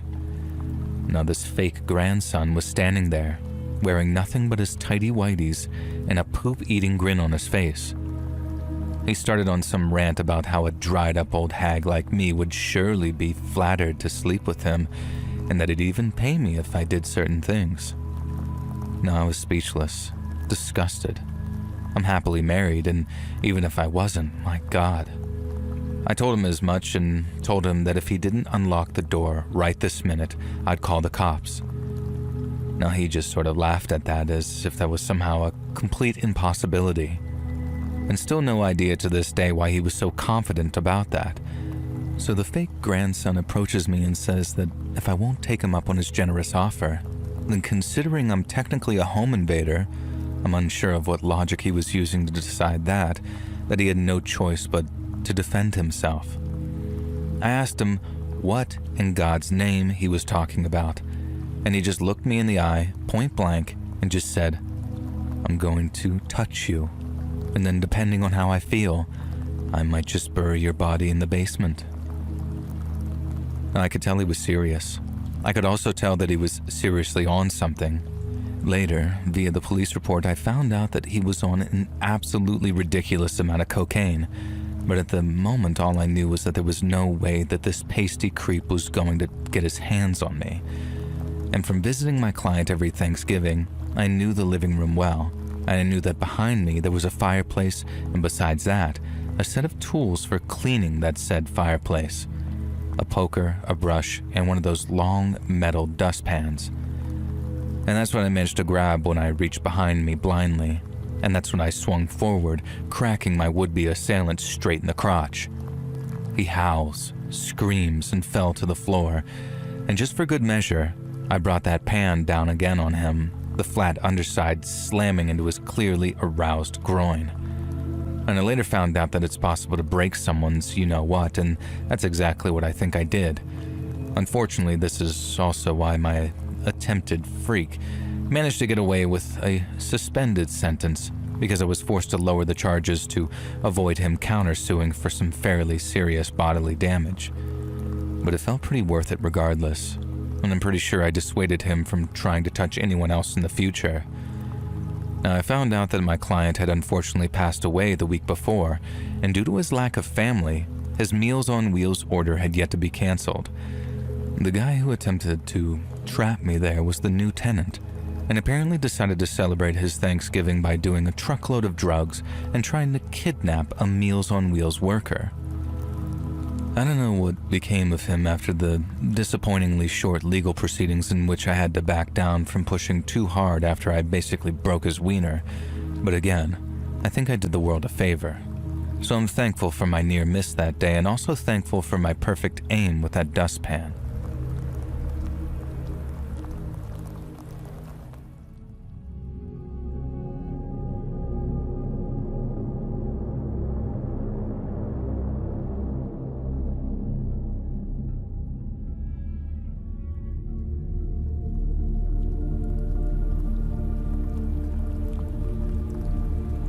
I never used to work Black Friday, just I flat out refused. And so as a compromise, each year I agreed to stay late with one other colleague and prepare for Black Friday. It wasn't such a big deal back then. We'd just run a big sale on the Friday and that was it. You know how Black Friday used to be. But it did mean setting up some nice displays the night before and making the store look presentable and exciting. Now, this was back when sales weren't run every 5 minutes, so they were actually quite a big deal if you were trying to save money. Now, remember when the January sales used to start after Christmas and offered some really great savings that you'd never find at any other point throughout the year? Black Friday was like that, but just a single day. So I refused to work Black Friday because I cannot deal with that many demanding customers. But I was happy to take charge of the lovely, quiet setup the night before. Now, as I recall, I was setting up a pyramid of VHS player boxes when I first heard the sound. It came from near the kitchen appliance section, and I knew that neither of my coworkers were around there because I could see them. And it sounded like a refrigerator door opening and closing, which was kind of eerie because there was no reason why any of them should ever be opened outside of a demo. In my infinite bravery, I decided to ignore it and move on to the next display, which was a set of discount stereo system components. Then one of my colleagues came over to me and asked if there was anyone else here, because they were sure that they'd seen a fourth staff member hanging around in the area where the camcorders and cameras were. I told them no, it was just us three, but we'd go investigate. There was no sign of anyone, but one of the cameras was slightly misaligned as if it had been moved, and I decided to check the footage, and that's when I saw something odd. There was a few seconds of film that showed a guy with a very thick mustache and big, thick Coke bottle glasses staring into the camera, almost looking like he was in shock. And then quickly the footage ended. Unfortunately, the display model was not correctly set up for the time and date, so I wasn't able to see for sure exactly when the strange recording had been made. The answer was soon provided for us, though, when the storeroom door visibly creaked open in front of us and then just slammed shut. Now, there was no way that this was me or any of my colleagues, and so the three of us ran to the storeroom and did the bravest thing we could, and we locked it from the outside and then looked in through the window. That same guy that we'd seen on the film was sitting in the corner of the stockroom, dressed in pajamas with a sleeping bag on the floor beside him. Obviously, in that moment, we called the cops. And it turns out that what had happened was the customer had hidden in the store at closing that night so that he could be able to be there bright and early when we opened for Black Friday by never having left the store in the first place. In many ways, it was all kinds of wholesome, other than the breaking and entering. However, things took a darker turn when the cops searched through the guy's belongings, and they found a camcorder taken from the shelf, and I guess I hadn't noticed that it was missing at the time. And the footage they found on there was very disturbing, though. He must have filmed it within the previous few hours, and it included footage of both myself and my other female colleague on shift in compromising and very revealing positions from under the stalls. This creep must have been hiding in the bathroom waiting for us to enter, and having worked out how the camcorder worked, decided to give him some overnight entertainment to keep himself occupied while he waited for Black Friday. Naturally, we pressed every charge in the book, and he faced some pretty hefty consequences. Now, I was less impressed at the footage having been played back in court, but it was worth it just to send this complete creeper down for a decent amount of time. Now, I'm sure he's long since released by now because this was quite a while ago, but I hope I never have to encounter that creepo weirdo Black Friday pervert again, if he's even still alive. And maybe it makes me a bad person, but I kinda hope he isn't.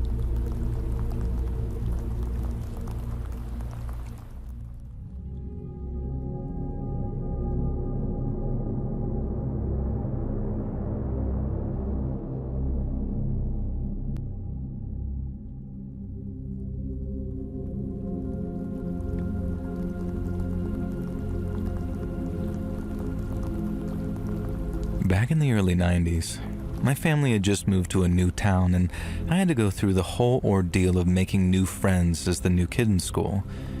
It was the first year of high school, so it wasn't as bad as it could have been, but most of the kids already knew each other and had their established cliques and groups, and I hadn't really found my place. And there was this one kid, though, Tad, he went by, who was a popular and very amicable guy, but he didn't really seem to have any friends that he particularly hung out with. It was like he sort of jumped from one group to the next, being pals with everyone but not really having any people of his own. Now, after a few days, I guess he decided that I was his people and was rapidly becoming fast friends. Now, he was super chill, very laid back, a bit of a class clown, but incredibly smart and actually funny, unlike just about every other high school kid who thinks they're a comedian. Now, that November, he handed me an envelope. Inside it was a very formal, very nicely printed invitation to spending Thanksgiving dinner at the Smith's house, not their real name. Now, Tad was kind of cagey about it, almost as if he didn't actually want me to say yes, but I think I only picked up on that in retrospect. At the time, I was unsure because I always enjoyed spending Thanksgiving with my family. We'd usually go to my uncle and aunt's house and have a big extended family gathering. Now, I talked to my parents about it and they were insistent that I accept the invitation. There would be plenty of family Thanksgivings and they wanted me to make friends and have a finally good time. And they sold me on it, and by the time the big day came, I was very excited. Now, when I arrived at the Smith's house, Tad answered the door and I was surprised to see that he was dressed sort of fancy. Like, have you ever seen that review bra guy on YouTube? He was actually dressed like him, with all of his hair slicked back and a waistcoat on like he was dressed for church. And I was dressed in my usual normal 90 kids attire, and Tad looked me up and down and I saw some kind of worry come across his face and didn't really understand it.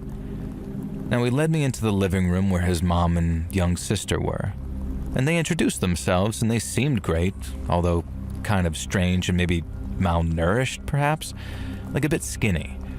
Now, Tad's mom, Jennifer, gently told me that typically the family dressed smart for Thanksgiving, but hopefully Mr. Smith would understand the miscommunication. Now, this was starting to make me feel a bit nervous. And then there was the little sister who talked to me in such an odd, polite way. The house itself also felt kind of lifeless, like it was almost too clean. It didn't look lived in. There were no family portraits on the walls, no memorabilia, no magazines on coffee tables, nothing. It could have been a house straight out of a catalog or what I now know would be called a show home, and it just sort of smelled sterile. It was all so strange. So Mrs. Smith led us into the dining room. I don't want to sound ungrateful, but my heart just sank. See, I was used to Thanksgiving spreads being kind of awesome, and this was just pathetic. A turkey and 8 roast potatoes, a tiny pot of mac and cheese, some very limp-looking vegetables, just really unpleasant, and a spread that adult me would now be ashamed to present to a guest. Now, Mr. Smith, I never did learn his actual first name, was just standing at the head of the table like some goddamn king. Tad leaned over to me and whispered to make sure that I referred to his dad as Sir and always made eye contact if I spoke to him, and only to speak to him if he spoke to me first. I genuinely felt like this was some type of prank at first, but it was very clear from the atmosphere that this was not. Now, Mr. Smith did not greet me or introduce himself. He gave me a sort of nod and then continued to acknowledge that I was there. I was seated to his left, Tad opposite me, and then the little sister sat next to Tad and Mrs. Smith sat opposite her. And this positioning is important for later because you need to know that I was in reach of Mr. Smith. And so I followed the lead of the others and stood behind my chair while Mr. Smith spouted a rambling, droning grace that seemed to last forever. And weirdly, too, at no point did he actually mention God or Jesus or anything. It was just about giving thanks and appreciating the things we have. But it wasn't directed at anyone or any particular deity. No, I didn't really notice this at the time, but looking back, it seemed incredibly odd. Anyway, we finally sat down, and Mr. Smith cut the turkey and started piling it on his plate, and I sort of loosely reached out for a roast potato. Now, without warning, without a word, Mr. Smith backhand slapped me across the face. I was absolutely speechless. It hadn't been hard enough to really hurt or anything, it was just hard enough and belittling enough to leave my face red, both from the slap and the embarrassment of being pimp-slapped by my friend's parent. Like, holy crap, I had never in my entire life been struck by a friend's parent before, and certainly not when I was old enough to be in high school. Mrs. Smith quickly stepped in and told me in a very trembling voice that it's custom to allow the man of the house to dish out his entire portion before anyone else was allowed to take any food. Mr. Smith then added very sternly that usually the man of the house would eat his entire portion before the rest of the family could eat either, but they were making an exception because they had guests who did not seem to understand respect. I wasn't a particularly angry or petulant child, but I was burning with fury inside. Tad kept giving me these looks like I was supposed to understand what was going on here, but I just didn't. I was too scared to take any food at this point, and I had to be prompted by Mrs. Smith to help myself eventually. And when I did, I was horrified. The food had looked unappetizing, but it was worse than it seemed. Everything was lukewarm at best. The vegetables were undercooked. The pasta and the mac and cheese were crunchy from being underboiled. And worst of all, the turkey was pink and slimy, perhaps the most undercooked meat I'd ever encountered in my life. And the rest of the family were picking at their food as if they were aware of how vile it was, but Mr. Smith was devouring his portion with almost a sort of gusto, for lack of better words. And not once did he praise the chef, though, which I'm certain was Mrs. Smith, because I can't imagine Mr. Smith being the type of man who did the cooking. Now, about halfway through the meal, the undercooked and horrifically prepared food began to take its own toll on my sensitive stomach, and I felt serious, unpleasant pains coursing through me. I tried masking it, pushing my food around on my plate with my fork, but Mr. Smith noticed and told me to eat up, son. It's impolite to be ungrateful to one's host. And I finally spoke up and said that I had a really bad stomach ache, and could I please call my parents to come get me because I didn't want to ruin their Thanksgiving dinner. Now Tad, Mrs. Smith, and the little sister all went totally pale and silent at this. Mr. Smith's face went a sort of shade of crimson, and I swear, if this had been a cartoon, steam would be bursting out of his ears. Unfortunately, this was real life. It was my life. "How dare you," he screamed, and then proceeded to lecture me on how I was the rude, uncouth little deviant. And then he turned his sights on Tad. It was Tad's fault for inviting someone like me from the wrong side of the tracks to their family meal. And Tad began apologizing profusely, saying that I didn't know any better, and of course I would stay and finish my meal. And I felt so betrayed. But then I kind of realized why Tad had no choice. Mr. Smith stood up, dragged Tad to his feet, and proceeded to force him over his knee, pull his pants down, thankfully not his underwear, and spanked him with such violence that I'm amazed Tad didn't burst into tears. Mr. Smith then looked at me, and it was a very clear threat. Either I play ball or Tad would suffer the brunt of my actions.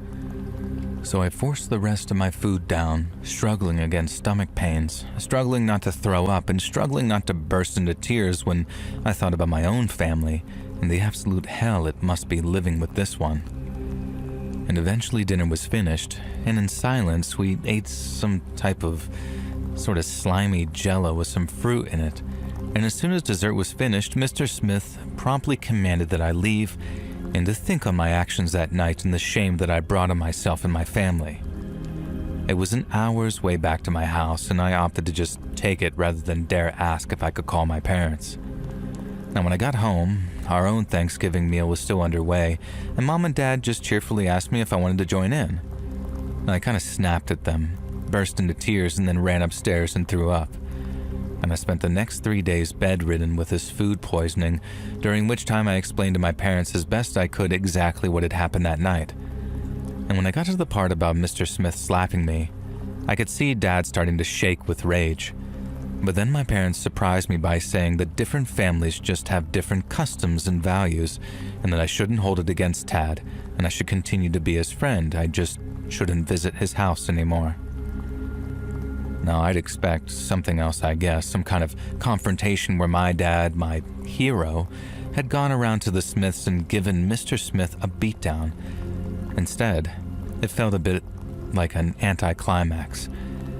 Then, 6 months later, Mr. Smith abandoned his family, just upped and disappeared. And rumors spread around town that he'd run away with some lady of the night from the local strip club. All sorts of gossip spread about him, and things that would have made it very hard for Smith to show his face around town again. Talk of inappropriate behavior with the young boys he coached at Little League.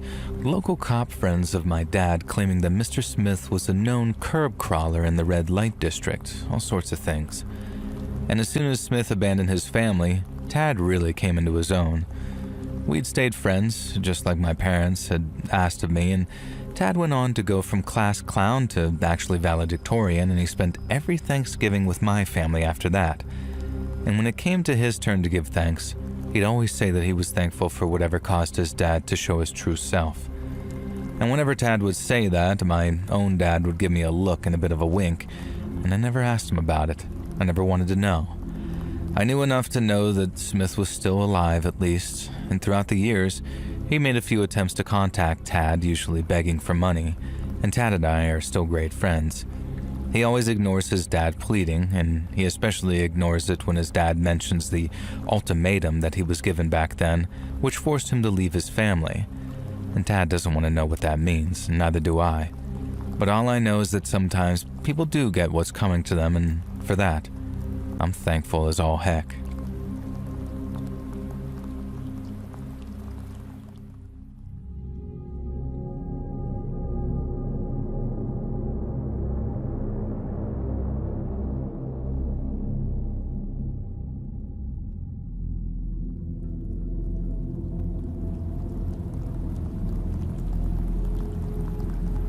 So I've been a head loss prevention officer at my local ASDA for close to 20 years by this point, and I've seen some wrong-uns on both sides of the fence, let me tell you.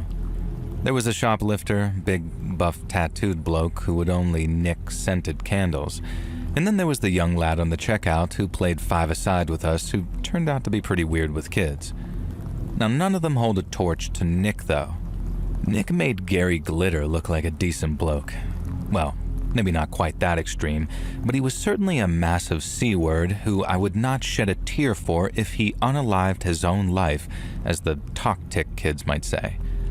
And so Nick was the most zealous loss prevention officer I've ever met. This was mostly a good thing for lads like me who take the job seriously with military precision. If anyone swiped a jar of Marmite or a pack of crumpets, Nick would be on them like flies on poo. Like he'd frog march them off to the security office, and then he'd spent around half an hour in there, and I'd swear down that that person would never shoplift again. Now, I'd never heard any complaints about Nick. Not one, but I guess it turns out when you scare people into silence, they don't tend to complain about you. To this day, I do not know what Nick said or did to persuade the guy to go straight. For all I know, it was the same thing. But when I found out that he was persuading the young girls to go straight, well, it made me sick to my stomach. It was a total idiotic coincidence how I caught Nick at it, though. I was in the security office and I managed to get myself locked in the security closet. Don't ask me how. To this day, I couldn't explain it. Fate, maybe. And so Nick brings this girl in, maybe 18 or 19, and immediately he's explaining to her how he's not just a security guard, he's secret police. And then he flashes some kind of badge which I couldn't make out through the slats in the door, but I guess it was pretty convincing because the girls start crying and begging and apologizing. And so Nick tells her that he's only pulled her aside because, get this, She's a suspected enemy of the state. Apparently, there are things that flag up to his people, and he has to pay extra special attention to them. He's implying to this last that his people would be capable of disappearing her unless she cooperated. Nick's idea of cooperation was, to put it mildly, obscene, and the way he explained it, the items she was stealing, in this case bread, tomatoes, and beans, was a code combination for other agents to know that she was strapped with explosives. It was clearly some absolute nonsense, but long story short, he could make any trouble go away if she let him take some shots of her without clothes to prove that she's not wired or strapped with explosives. Now, I have no idea if this girl believed him, but she certainly believed that she could avoid escalation if she just did what he said and stripped off for him. And so I was there stuck in the damn closet while he persuades this girl to explicitly make it clear that she's not wearing a wire. Now, had this been how he'd achieved such a high record of handling shoplifters? Did he basically just blackmail them to strip down for him in exchange for turning a blind eye? Was the bizarre secret agent aspect some twisted gimmick? Did anyone fall for it? Did any of this matter? Not me. I saw red and managed to kick the closet door open, catching Nick in the act of taking a horrifically explicit shot of this girl bent over the table while she was crying and apologizing. Now, I have a daughter. All I could see was red, and I didn't care if this was his first time or his 50th. I was going to drive Nick away in the same way that he'd been dealing with shoplifters. I told the girl to get dressed and get out of there, and ask her to trust me that I'd deal with Nick if she didn't call the cops. But I didn't hold back. I gave Nick the beating of his life, and then forced him to strip in the way he'd forced that girl, and who knows how many others, and I took photos. Now, none of this was sensible. I'm not proud of it. Now, I should have reported him, but sadly, I know how impossible it can be to achieve justice for crimes like this. And so giving Nick a beating he'd never forget and lowering myself to his level, maybe it wasn't right, but it felt like the best option I had. Finally, I told him if he ever quit the job while I was there, if he prevented me from being able to keep a close eye on him, I would find him, and I would make him regret ever trying to avoid me. I told him I had him by the short and curlies, and I'd never be letting go. And if I ever found out that he'd been up to his old tricks, his life would not be worth living. I guess men like him are cowards, because he believed me, and to this day I still work with him. Maybe I should have reported him, but I have no idea who his victims were, no idea if they'd play ball, and I figured that it would be better that I kept an iron vice grip on his.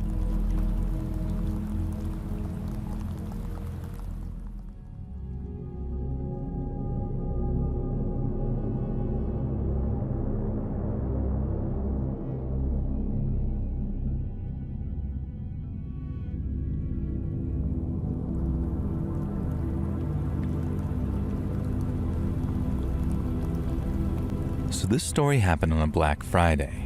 The sun had just set and the bargains had been bought, and the nearby Target, in my mind, was a war zone. I did not envy the folks who'd be on cleanup duty the next day, and for me, though, it wasn't a problem. I was the manager of a gas station. We didn't have to worry about Black Friday all that much.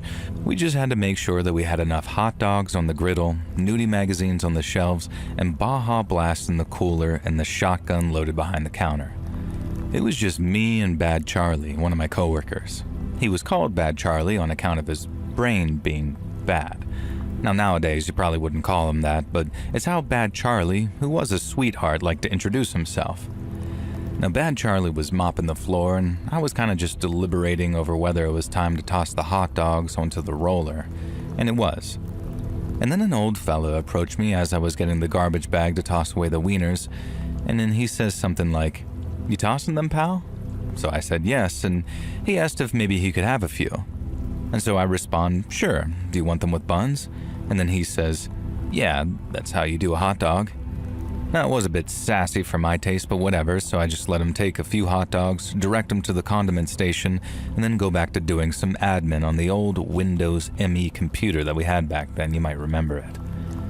Now, around 10 minutes later, Bad Charlie comes up to me and kind of tugs my sleeve, saying, "Hey, we got a problem." And there's always some problem with Charlie. Usually he saw an adorable mouse and wants to make sure it doesn't get hurt or some nonsense like that. But this time, he had a point. The old guy had made his hot dogs, but created an absolute apocalypse of sauce over at that condiment station. It looked like someone had exploded over there. And considering Bad Charlie had just spent half an hour cleaning up the condiment station, he was a little upset. And so was I, considering that the hot dogs had been a freebie for this old idiot. Now, I assumed that he'd made his mess and long since gone, but it turned out that he was still there, and in fact was storming up to the counter, one hot dog in each hand. "These doggies be some steaming pile of overcooked shiznay," the old man drawled up. And I'm thinking, well, yeah, they were old hot dogs that I was about to throw out, and he asked if he could have them for free. And Bad Charlie was asking me about what he was talking about, and I didn't really care to explain to him.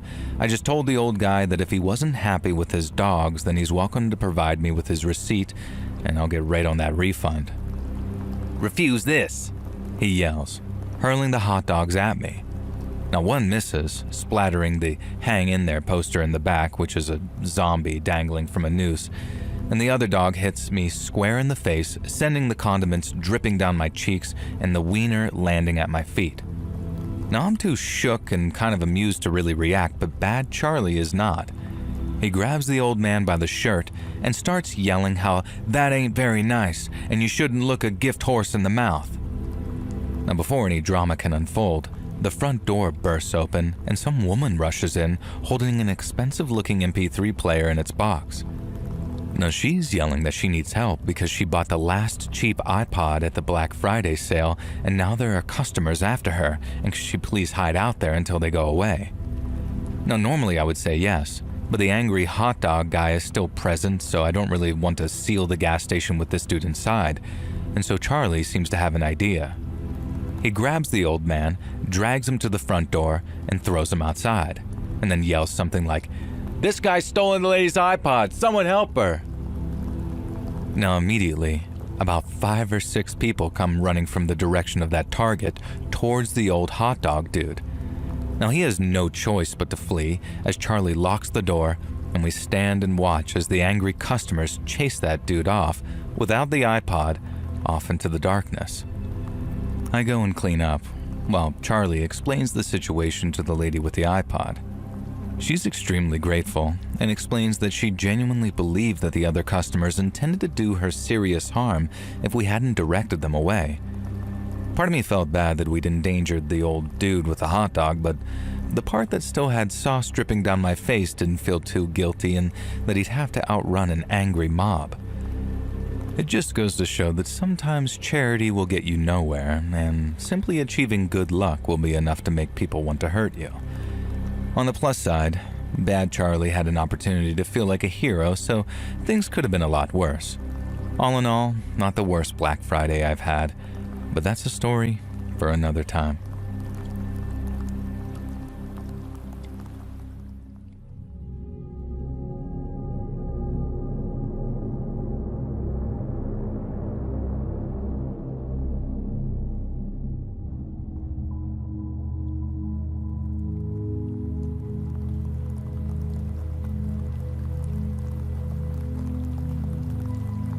You probably never think it to look at me today, but I used to be a pretty cool guy back when. These days, I make a living fixing cars and motorcycles, partly on the back of skills that I picked up in my former life as the guitarist in a touring rock and roll band. Now, we never made it big or anything. We didn't sell out stadiums or earn a platinum record, but we made enough money selling tapes and t-shirts and merchandise and tickets to our shows to earn a pretty decent living for ourselves. Now, we were based out of Boston and played a lot of shows in New York and Philly, but we also played all over the country too, doing that old school touring schedule thing of planning conquests with nothing but a map and a phone book. And that's how we ended up doing a kind of Rocky Mountain rock and roll tour during the summer of 1977, one that took us through Utah, Wyoming, and most relevant to this story, Colorado. And so we managed to book ourselves onto the bill of a music festival in a little mountain town called Lake City. It was a bit of a family affair, so we played a couple of Gordon Lightfoot and Neil Diamond numbers, along with a couple of the softer tunes. Now, it was light duty, as my World War II vet dad used to say, and we were still working, but it was also a chance to relax and recharge our batteries a little before the heavier shows up in Aspen and Boulder and Denver started. Now, we finished our set at around 5:30 and then walked around talking to the locals and enjoying their hospitality. I have myself a little green chili bison burger, a delicacy that no other burger has managed to top, by the way, while our bassist, this crazy SOB, ate a whole plate of Rocky Mountain oysters all to himself, much to the amusement of the locals, it would seem. And if you don't know what those are, boy, do I envy you. Now, one of the folks we got to talking to was a man named Jed, who was particularly pleased with us thanks to our cover of If You Could Read My Mind, which he said was his and his wife's song. Now, we got to talking about some of the other music we like to play, and at the mention of Black Sabbath and Judas Priest, he joked about us being a band of traveling Satanists. He knew all the panic surrounding metal was bullcrap and remembered when the release of Psycho back in 1960 had folks saying society was quote-unquote going to hell. He even said he took his teenage son to see Carrie during Thanksgiving weekend of that previous year, and as a huge fan of the King, we quickly established a mutual love of all things creepy. Now, maybe an hour or two later, Jed said that he had to jet, but before he did, he asked if we'd be interested in seeing a genuine ghost town named Carson before we left for our next stop. Now, we were pretty thrilled at the idea because doing cool stuff like that was half the reason we went on tour in the first place. We didn't just get to play shows and make money, we got to see America too. And I'd say that there were few things all 5 band members could get excited about, like the idea of seeing a real-life ghost town. We met up with Jed bright and early the next morning, and then we followed his car up a bunch of gravelly mountain tracks till we eventually reached a dead end. Jed apologized and said that we'd have to walk about a mile up the mountain to get to Carson, but we didn't mind at all. It was actually kind of nice to be able to stretch our legs after spending so long on the bus. And then after a short walk through a whole bunch of trees, we entered a clearing that had around a dozen wooden buildings, all standing, derelict. Now, Jed told us Carson was founded back in 1889 as a silver mining settlement, and that for a few years it was home to almost 500 miners, as well as around half a dozen families who sold them food and equipment and laundry services. The town prospered for a few years, with a few extra bunkhouses being built to accommodate even more of those miners. But by 1895, not a single soul remained, and Carson had been completely abandoned. And when we asked what happened, Jed told us that there were 2 explanations, the official one and the unofficial one. The official one had been propagated by the town's owner and financier, who tried selling the land because the silver mine had supposedly run dry. But the unofficial explanation, which Jed says was the God's honest truth, had been passed by word of mouth from generation to generation, and this one was considerably creepier. Jed said that he'd heard the tale from his grandfather, who in turn had heard it from a lady who used to live up in Carson with her family.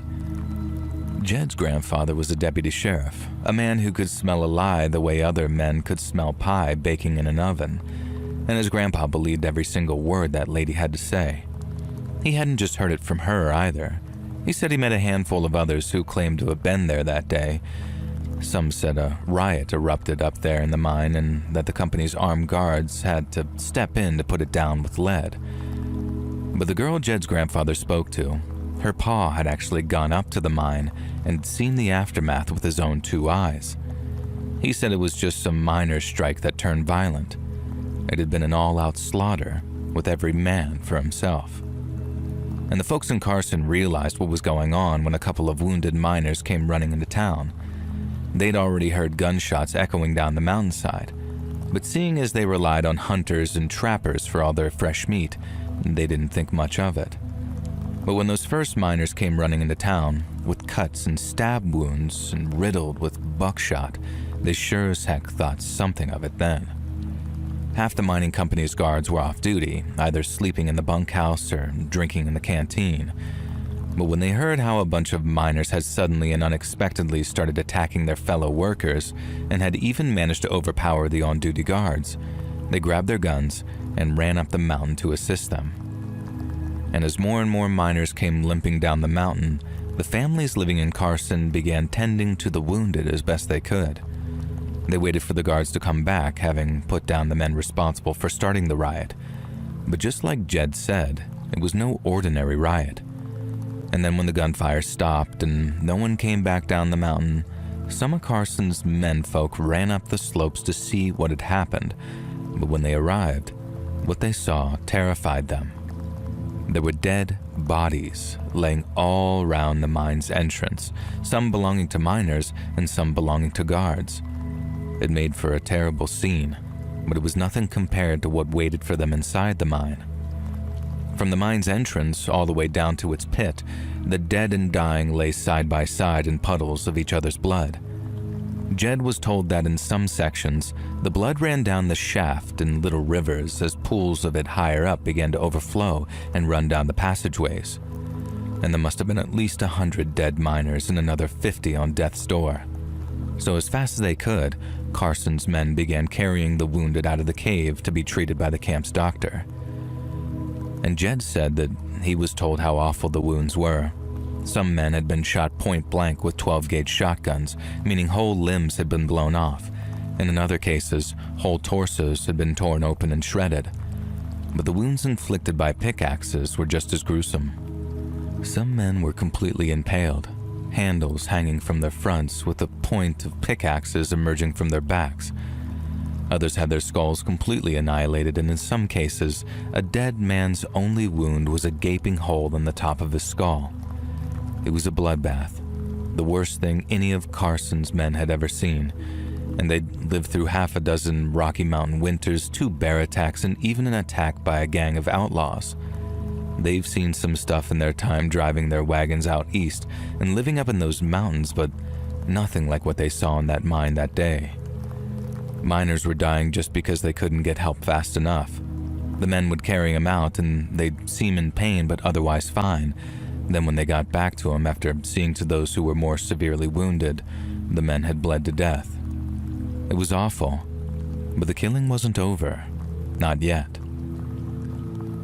As the men are clearing out the wounded, they have to go deeper and deeper into the mine, and then at one point, the son of the town butcher went running down into the mine to go get some help, but he never came back. And when his father went down to look for him, he found his boy with a pickaxe in his hands, hacking up corpses so furiously that he was completely covered in their blood. His father tried to stop him, but the boy attacked him, and no matter how much his father tried, the boy wouldn't stop, and in the end, the butcher had to put his own son down to keep him from hurting anyone else. And then he came out of that mine screaming and insane with grief. And that's when they made the decision to seal the place up. And after gathering up as much dynamite as they could, the walking wounded were able to blow the entrance and bury both the dead and the wounded alike. There were rumors that seeing all that death made the boy go crazy, that his mind just couldn't handle it, and it slipped away from him as he walked among the dead with the coppery stink of fresh blood in the air. But those that were there say that there was something down there, maybe some kind of gas or fungal spore that was to blame for making some of the miners turn on their comrades. It happened to the butcher's boy, and he himself got a dose when he was down there to look for his son, because all he could do was scream and cry and struggle as his friends and family tried to keep him still. He wasn't just out of his mind with the grief, there was something else affecting him, something the survivors thought best to bury. Jed said the mining company paid to have all the bodies collected and returned, but they fired the survivors and tried to have them in prison for blowing their mine sky high. The company thought they got everybody's body off that mountainside, but Jed said that he knew of people that had found bones in the woods below the mine. Not animal bones either, human bones. He actually asked if we wanted to go look for ourselves because there was a slim chance that we might even find a souvenir, as he put it. We told him we were good and had seen all we needed to. If there was anywhere on Earth that was genuinely haunted, It was that old mining town, and we didn't want any of those old ghosts putting a curse on our tour because we'd been dumb enough to go off with some of those bones. And Jed laughed at that, and we did too, but it wasn't entirely a joke, not in my case anyway. We called it quits not long after, and then we're back on the road and headed for Aspen. We had Lake City and Carson in our rear view, but Jed's story stuck with me for the whole rest of the tour. It stuck with me so much that when we got back home, I rented a book from the Boston Library about mining disasters. Now, it made for obviously a terrifying read, and I learned that there's a gas called hydrogen sulfide, and it's something miners called stink damp, which is known to have a narcotic effect in certain doses. It is possible that the men at the mine's deepest point were suddenly exposed to high levels of this stink damp, at which point they lost their minds. And the rest of the massacre could possibly be explained by a kind of herd mentality or collective panic whereby confused and frightened men were gripped by a sort of primal kill or be killed mentality. But the thing I've never been able to figure out is why the guards turned on each other too. Jed said it appeared as if the company guards, the ones who'd been off-duty and stationed in town, had begun attacking each other during the final stages of the massacre. And to me, that suggests something other than narcotic gases were to blame for what had happened. I've often wondered what the real cause was, but there also comes a point where I tell myself to stop thinking about it because the things my imagination starts to dream up can really start to frighten me.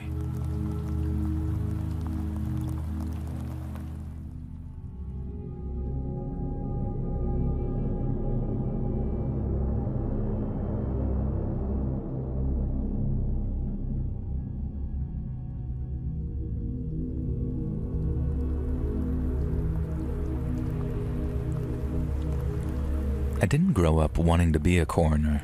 No kid does, I guess, really. I actually wanted to be a doctor, but since I didn't have the grades for medical school and I still wanted to turn my love of anatomy into a career, I decided being a coroner was my best bet. Now, for those that are unaware of what a coroner does, I'll just break it down Barney style. Whenever someone dies, and we aren't super duper sure how they died, it's my job to take a look under the hood, as we say, and figure it out. I used to work in the city, and for quite a while too, but I feel like a man in my line of work can only work in a city for so long before he either quits, moves elsewhere, or loses his mind completely. Me, I decided to move elsewhere, somewhere quiet and calm, which is how I ended up in Polson, Montana. It's a pretty little town on the edge of a bay, and with just 5,000 people living here, it's considerably quieter than my previous home of almost 4 million. Now back there, it wouldn't be out of the ordinary for me to complete 3 or 4 post-mortems in a 24-hour period. Now, I'm lucky if I see maybe 3 or 4 a year. And as you can probably imagine, that suits me just fine considering that I only took a minor salary hit.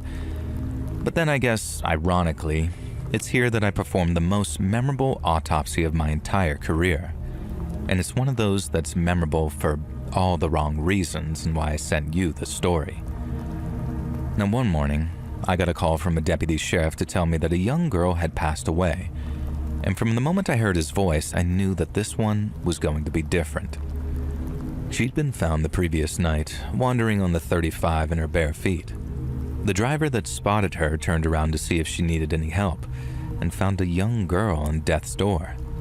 She looked terrible, starved and beaten, and was mumbling all kinds of gibberish till she eventually passed out. The driver tried to keep her awake and talking, and then when he realized that she was probably slipping away, he even tried performing CPR. But unfortunately, the poor thing passed away before the emergency crews could get to her. Naturally, the sheriff's department wanted to know exactly what killed her, but more importantly, they wanted to know if I thought that there was also a who element to it, as in, was it a tragic accident, or was it murder? But when the girl's body arrived at my office, I found that there were many more questions to be asked, and some very frightening ones too. And when it came time for the autopsy, the forensic pathologist I work with agreed that he'd never seen anything like it. At 5'7", the girl appeared to be in her late teens or early 20s, but she didn't weigh an ounce over 70 pounds. She was also this very sick shade of yellow, which indicated liver and kidney failure, but that wasn't even the half of it. She'd quite clearly been starved, and her body was so heavily covered in burns and scars that it seemed her abuse had been almost systematic, like someone had been trying to slowly disfigure her, one patch of flesh at a time. We discovered the girl's eyes had actually been gouged out, and that her finger and toenails appeared to have been completely and deliberately removed. There was also evidence someone had tried to either torture or sterilize her by piercing her abdomen with some hot wires or needles. The technicians collected swabs and samples, and then the pathologist proceeded to cut that old distinctive Y shape into the chest of the deceased. And the effects of her starvation were evidence of the girl's organs, yet bizarrely we found quite a sizable amount of partially digested organic material in her lower digestive tract. Now, this, along with samples of her blood and spinal fluids, was tested at our on-site laboratory, and what our technicians found was truly shocking. The contents of the girl's stomach turned out to be a mix of two very distinct varieties of fungi, fly agaric and the suitably named death cap. Now, the death cap needs no introduction, as I'm sure you know. It does what its name suggests. Some might say that fly agaric is also suitably named because while ingesting it won't make you fly, it does have intense hallucinogenic effects on those who use it. The implications of its presence terrified us. And when it came to writing up the post-mortem, we almost didn't want to believe our own conclusions. Judging from the bruises around her wrists, ankles, and neck, someone had kept the girl prisoner, and the level of starvation suggested this had been for a considerable amount of time. During this period, she had been systemically tortured and maimed by someone exceptionally sadistic. Then, once she was hungry enough to eat just about anything put in front of her, the girl's captor fed her a fatal mix of mushrooms and just let her go. Even if she was still in possession of her sight, we judged the girl was far too weak to have mounted any kind of serious escape attempt. So either something inconceivable occurred and she wandered free from captivity, or her captor deliberately set her free. She spent her final hours wandering through the woods in what must have been complete confusion and unimaginable agony. It was the single most horrifying post-mortem I've ever had the displeasure of overseeing, but it raised the question: just who the hell was evil enough to inflict such an ordeal on an innocent young woman? Once our examination was complete and the final report written up, the girl's body was transported to a local funeral home. Our official conclusion was that the girl had been murdered via poisoning, and there were comorbid factors of starvation and historical physical abuse. And this led to a murder investigation being opened, but sadly, it's one that's never been closed. I've overseen many post-mortems in my time as a coroner, and there have been more memorable ones that I care to count. But not one of them haunts me, and I mean truly haunts me like that poor young woman who spent her final few hours on this earth blind, terrified, and wandering around alone in the middle of nowhere.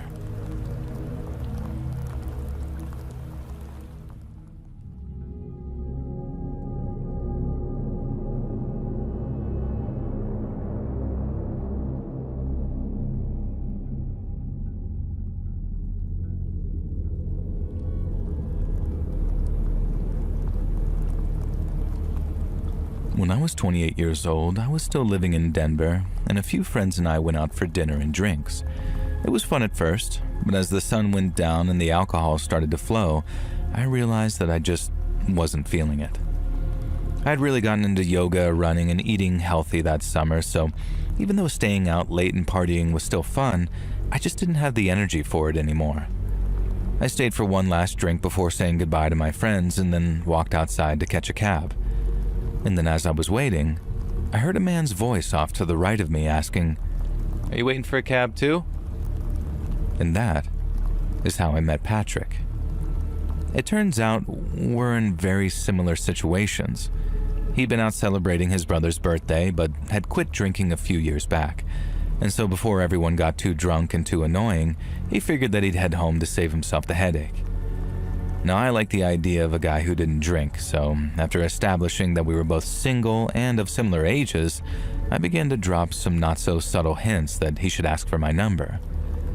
We were having such fun flirting that we almost didn't notice when an empty cab drove right past us.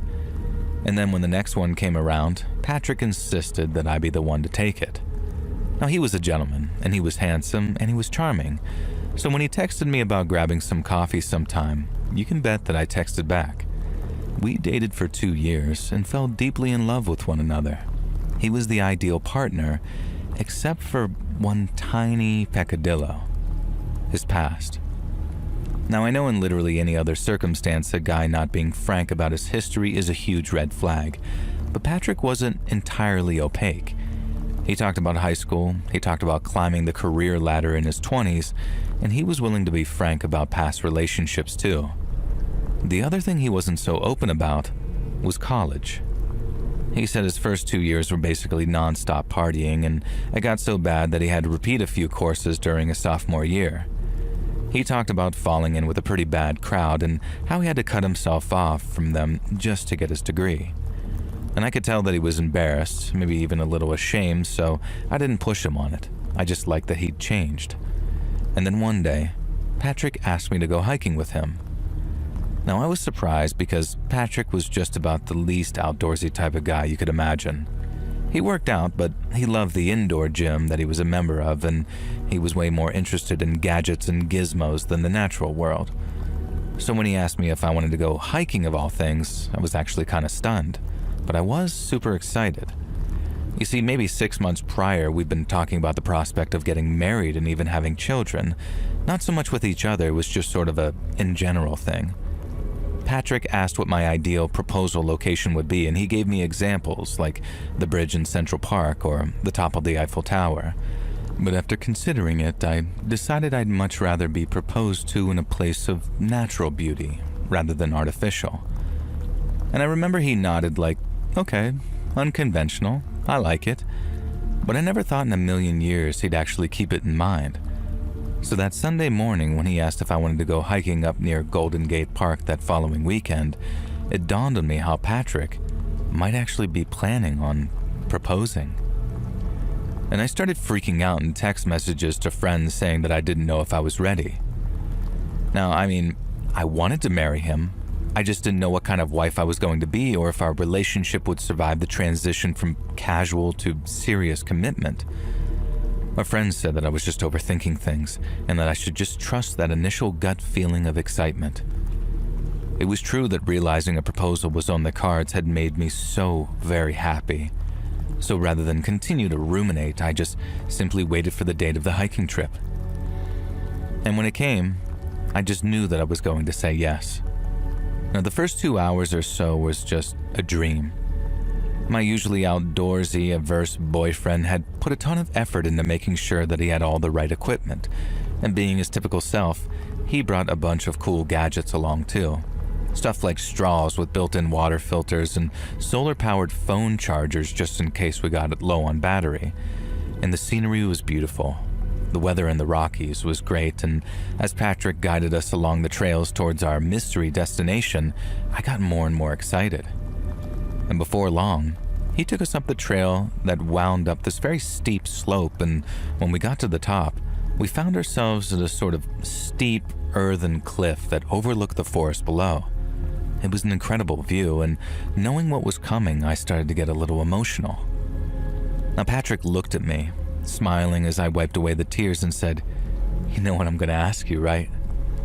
And I just laughed and said yes, expecting him to drop to one knee and produce a ring at any moment. But he didn't. Instead, Patrick started explaining how he had brought me all the way out there to propose. There was just something he needed to tell me first. Now, right away, I got nervous, and Patrick could sense it.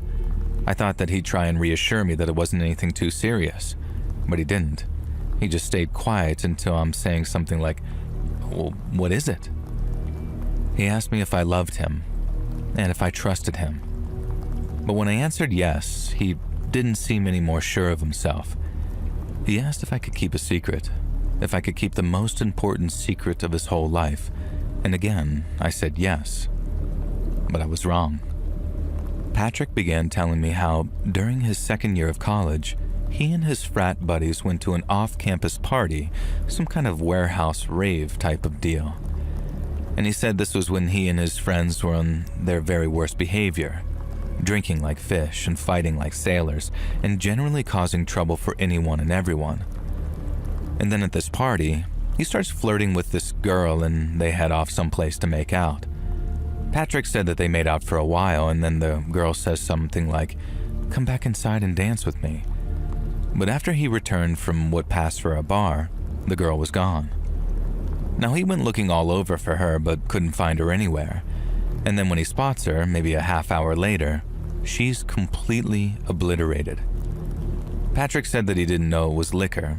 It was something else like roofies, but the girl seemed on the verge of passing out. He tried to get her back to the frat house, but when she was just about conscious enough to object, Patrick didn't want to go home empty-handed, shall we say.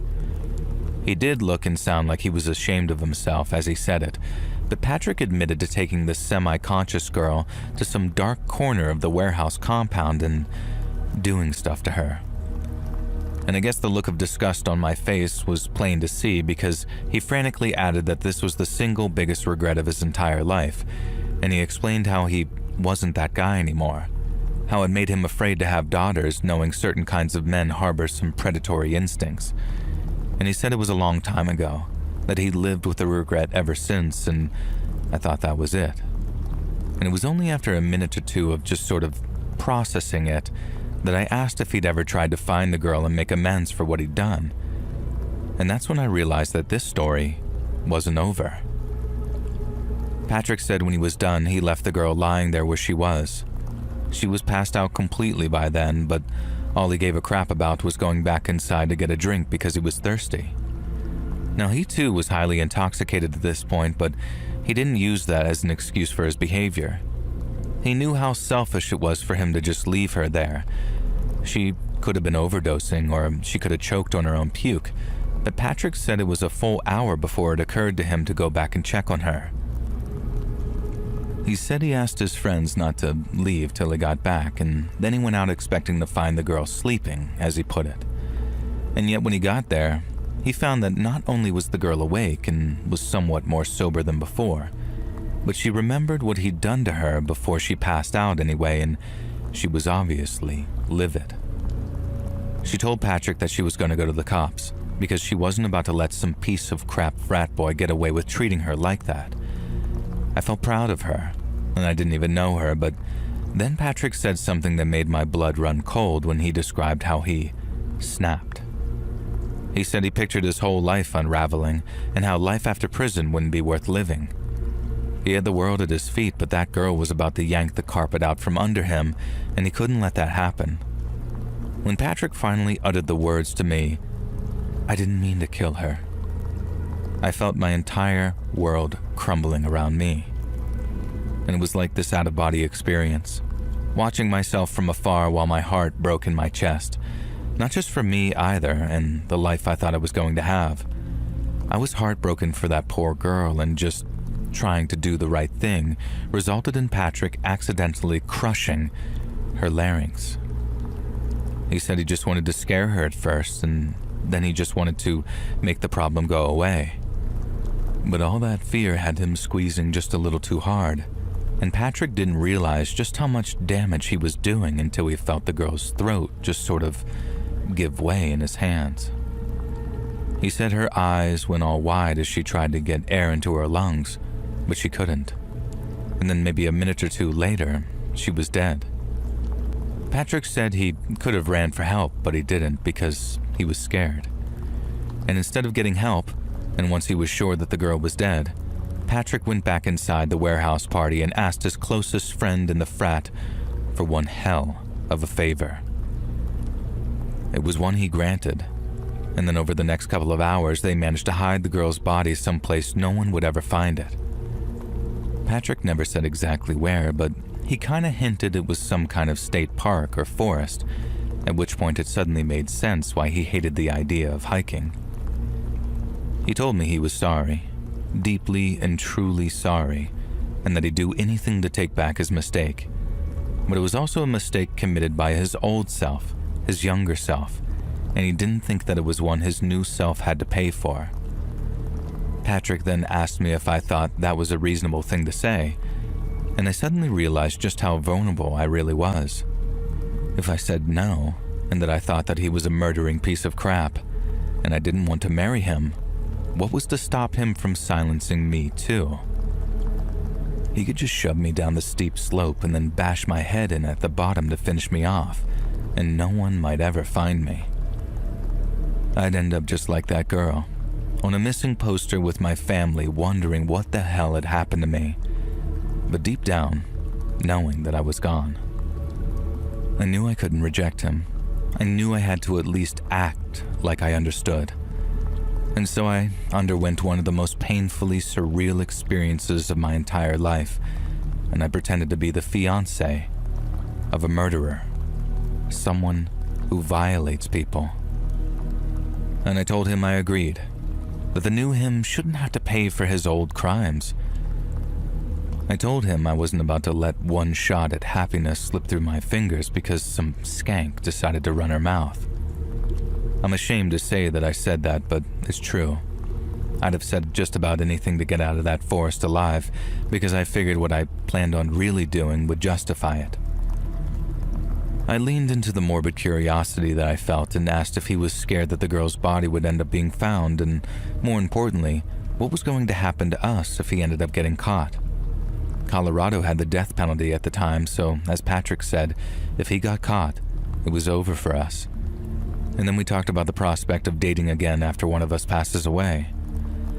Like I said, it was surreal in the extreme, but, and this is probably going to sound insane, I felt safe with him.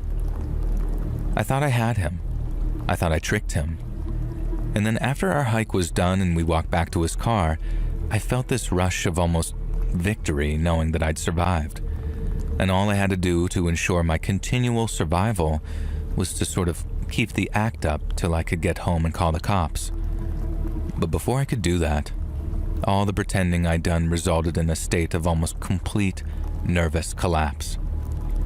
After getting home, I think I cried for a straight hour, and then I called my mom and cried for another hour on top of that. It was probably the worst day of my life, hands down, in terms of catastrophic mental trauma, but then once I was done crying, I'd pulled myself together and hung up on Mom and then called 911. I packed an overnight bag as I waited for them to arrive because I planned on staying with my mom for the foreseeable future after Patrick got arrested. Now, I was scared that they'd maybe let him go for some reason, be it lack of evidence or him getting bail or whatever, but it turned out that I didn't have to worry about anything like that because when the cops showed up at his place looking to talk with him, he was nowhere to be found. I talked to the Denver PD a lot in the weeks that followed, but I also ended up getting a call from 2 detectives in Arizona where Patrick went to college. They were very interested in his story because the location of the murder, along with the timing of the girl's disposal, made it easier to figure out where to look. I then also got a call from an FBI agent who asked if Patrick ever went by another name or if he ever mentioned owning a fake passport. I said no to both questions, and the agent never came out and said it, but it was kind of obvious that they thought Patrick had fled the country somehow. They just didn't know how or where he'd gone. And then the agent asked if there was anywhere in the world that I thought he might have gone, somewhere special that he might have mentioned wanting to visit.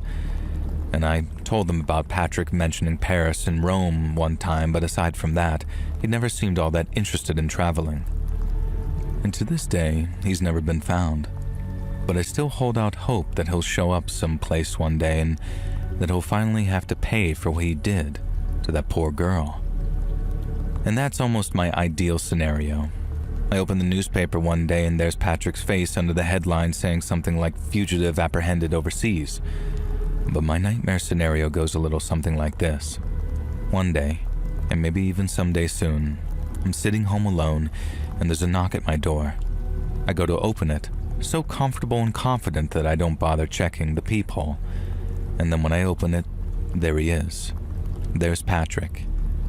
And he's come to shut me up for good.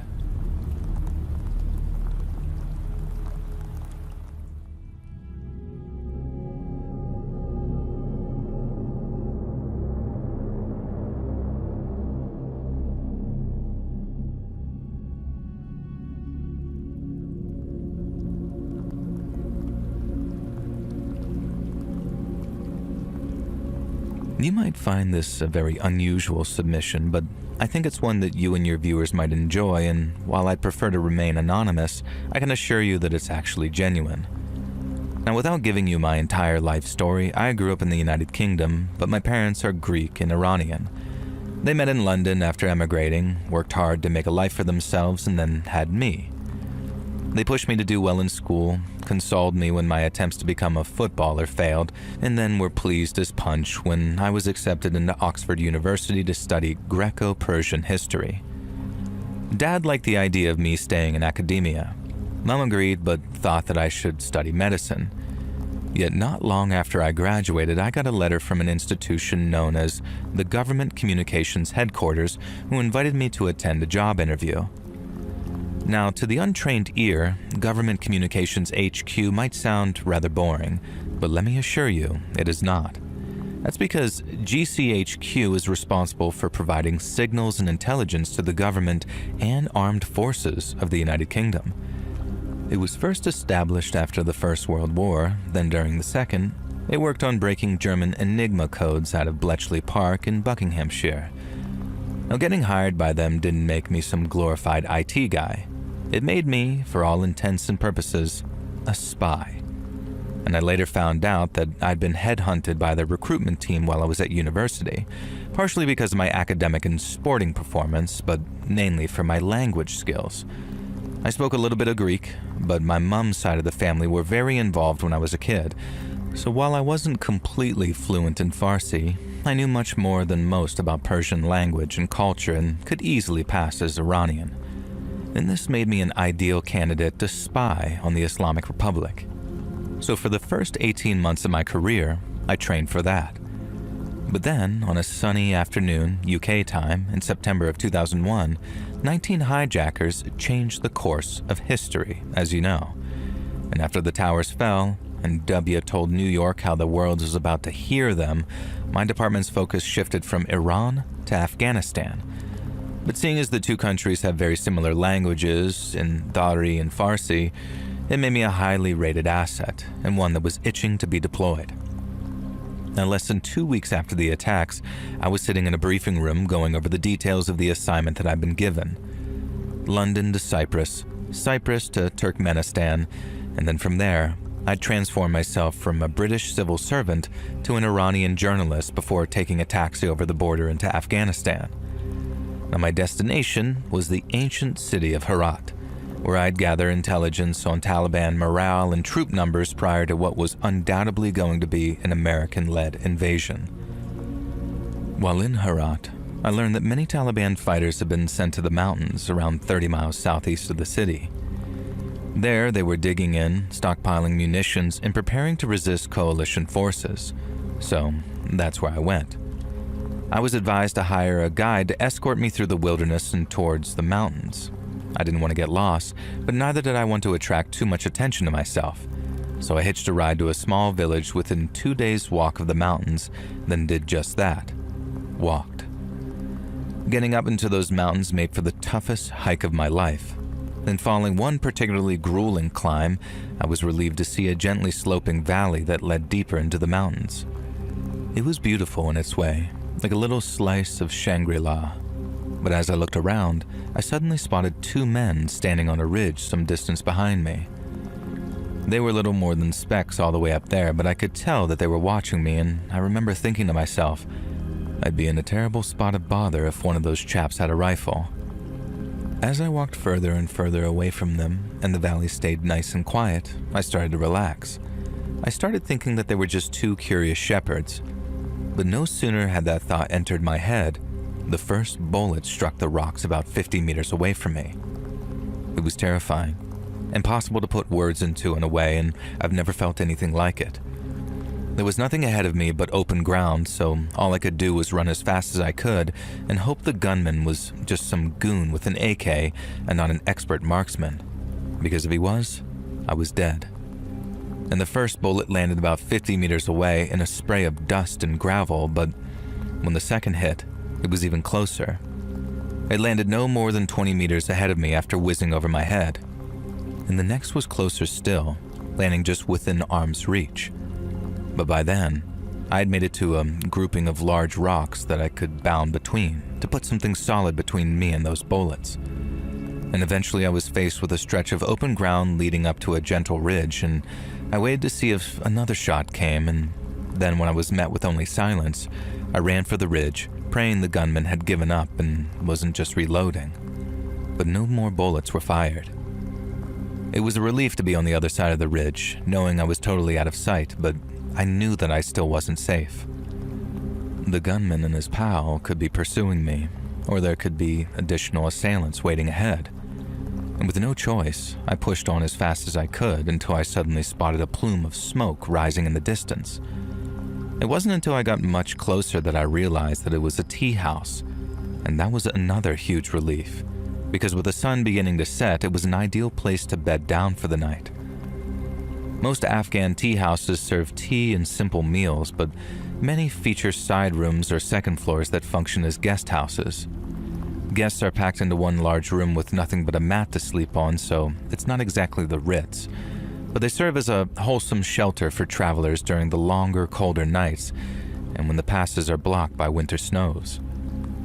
I drew some stairs after making my way inside, but after the owner rather loudly asked where I was from, my cover story seemed to lessen the tension. There was a clear interest in me, but I was left to eat and drink in peace. After a few hours of nursing cups of tea and talking with fellow travelers, I approached the tea house's owner regarding accommodation for the night. I was directed to a back room where, just as I expected, several other men sat on their sleeping mats, which were placed around the room. The walls were bare, the floor was covered in a mosaic of carpets, and there was a large silver tea set in the middle of the room. But what really grabbed my attention was the Kalashnikov that sat in one man's lap. Some of the men seemed to recognize me from the tea house's main room and greeted me before telling the others who I was, or rather, who I wasn't. I ran with my cover and began asking their thoughts on Al-Qaeda, the United States, Osama bin Laden, while writing notes in Farsi shorthand on a notepad. They bought my story wholesale, and in line with Afghan hospitality customs, they promised to do their utmost to look after me during my stay. But then, after one of them asked me how my stay in Afghanistan had been, I couldn't help but mention the unfortunate shooting incident which had occurred earlier that day. Some of the men tutted and shook their heads, muttering "Badmashi," which means like criminals or gangsters. But as I described how the distant shots had come out of nowhere and I'd rushed forward into cover, I noticed the man with the gun shared a very sheepish look with another man sitting next to him. The Afghans pride themselves on being good hosts, so I initially confused the look with one of embarrassment. But when I finished my story, you can imagine my shock when the man with a rifle basically said, "Sorry, that was me." He did it in a very long-winded, very Afghan way, with a "I shot at someone today, but it couldn't have been you," becoming "It might have been you," and ending with "It was probably you, and I'm sorry." And to understand how surreal this was for me, you have to understand the manner in which this man was apologizing to me. If I almost killed a man, if I almost orphaned his children and widowed his wife, I'd beg his forgiveness. Not just because he could quite easily have me imprisoned, but because I'd have robbed him of his most precious possession, his life. But that is a very Western mindset, because there are places in the world where human life is not nearly so highly valuable. And so when I say that the man apologized to me in a way that you might do after bumping someone's trolley in a supermarket, I say it sincerely. To him, his shots didn't hit me because God didn't let them. If I was favored by God, then I must be all right. But why shoot at me in the first place? And when I asked the man, he said that it was for two reasons. The first being that I was quite obviously a foreigner. This utterly confounded me, as I'd spent months preparing and was kitted out in authentic and well-worn Afghan attire. Yet according to the gunman, he knew that I wasn't Afghan because, and these are his words, I didn't walk like it. And then since there was a good chance that I was some kind of American infiltrator, not far off, boys, the gunman decided that there was no harm in shooting at me. He says this to his companion, but his companion laughs and then says something to the effect of, "You'll never hit him at his distance, you're a terrible shot." To which he replies, "Oh yeah? Watch me." It was a bet. I was nearly shot and potentially killed over little more than a bet. The perpetrators were deeply apologetic and claimed that they'd never have shot me if they'd known that I was an Iranian Muslim, but it was still a very strange and very bitter pill to swallow that I'd nearly been killed to prevent a man losing face. And it was also a reminder that if they found out who I really was, I'd be in a hell of a lot of trouble. So instead of showing what I really felt, which was a mix of terror and relief, I acted calm as you like and told them God obviously had a plan for me. And both men were very pleased by my veneer of fatalism. But it was just that, a cover, as deep down I was more frightened than I'd ever been in my entire life. Yet thanks to my training, I'd learned not to show it. The group and I talked until the wee small hours of the morning, and I made notes on anything and everything pertinent. The two men even offered to walk me further up the mountains so I could reach Taliban positions in safety, but I departed before the call to dawn prayers while everyone was still asleep. I reached the Taliban positions, conducted a few interviews with their lieutenants and commanders, and all without having my cover even close to being blown. And then just a few weeks later, American B-52s were dropping bombs on them, all based on my intelligence reports. And I sometimes think about that tea house and I hope it survived the American bombing. One day, God willing, I can go back there and be a traveler under some very different circumstances.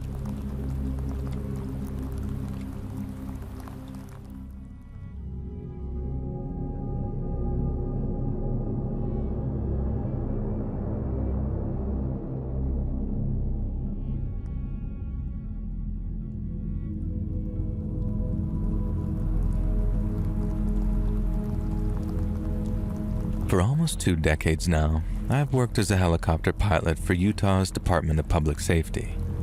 People are often surprised by what a varied job it actually is.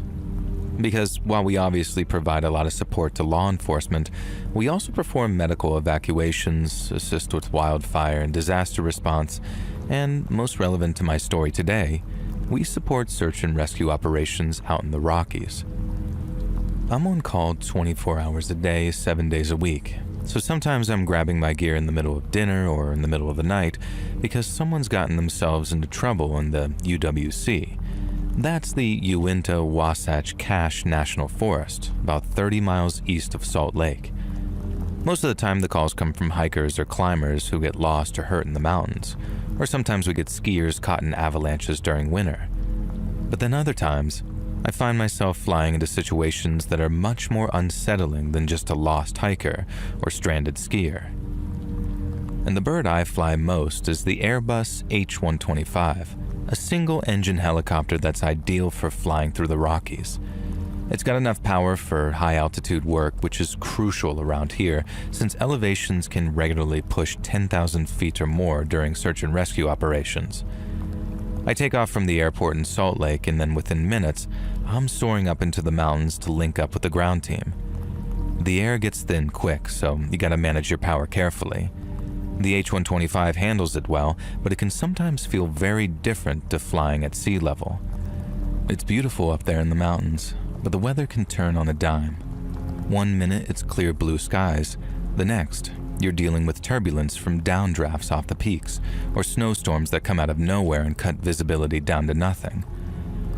But even when the weather's fine, the kind of flying they have to do up there can get real dangerous real quick.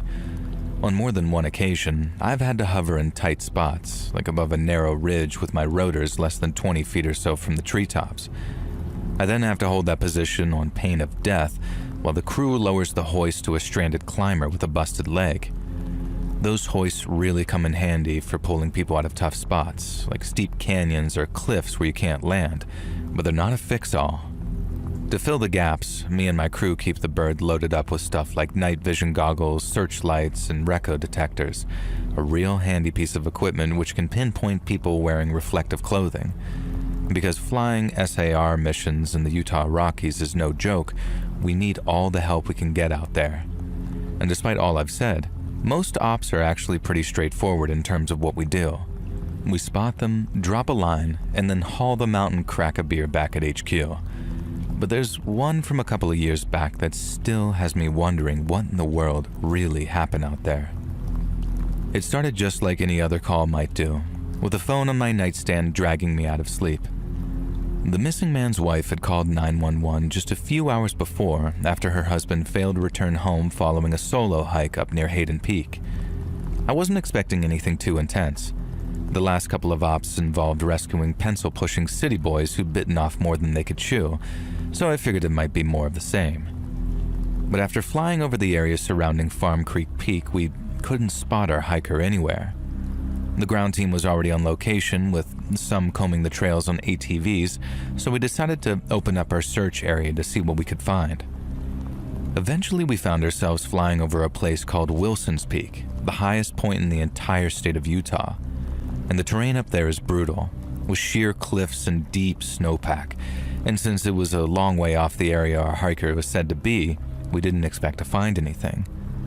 But no sooner had we gotten close enough that my pilot spotted something through thermal imaging. It was weak, but it was damn sure human-shaped, and it was up on a narrow bluff about 8,000 feet up. I banked us closer, eyes peeled, and then suddenly, there he was, the missing hiker. He was sitting near a ledge, no tent, no pack, just him in a thin jacket, limply waving one arm and looking like he'd been through hell. I radioed the ground teams, telling them that we had a visual and passing on the man's coordinates, and the ground team acknowledged and then sent ATVs in our direction.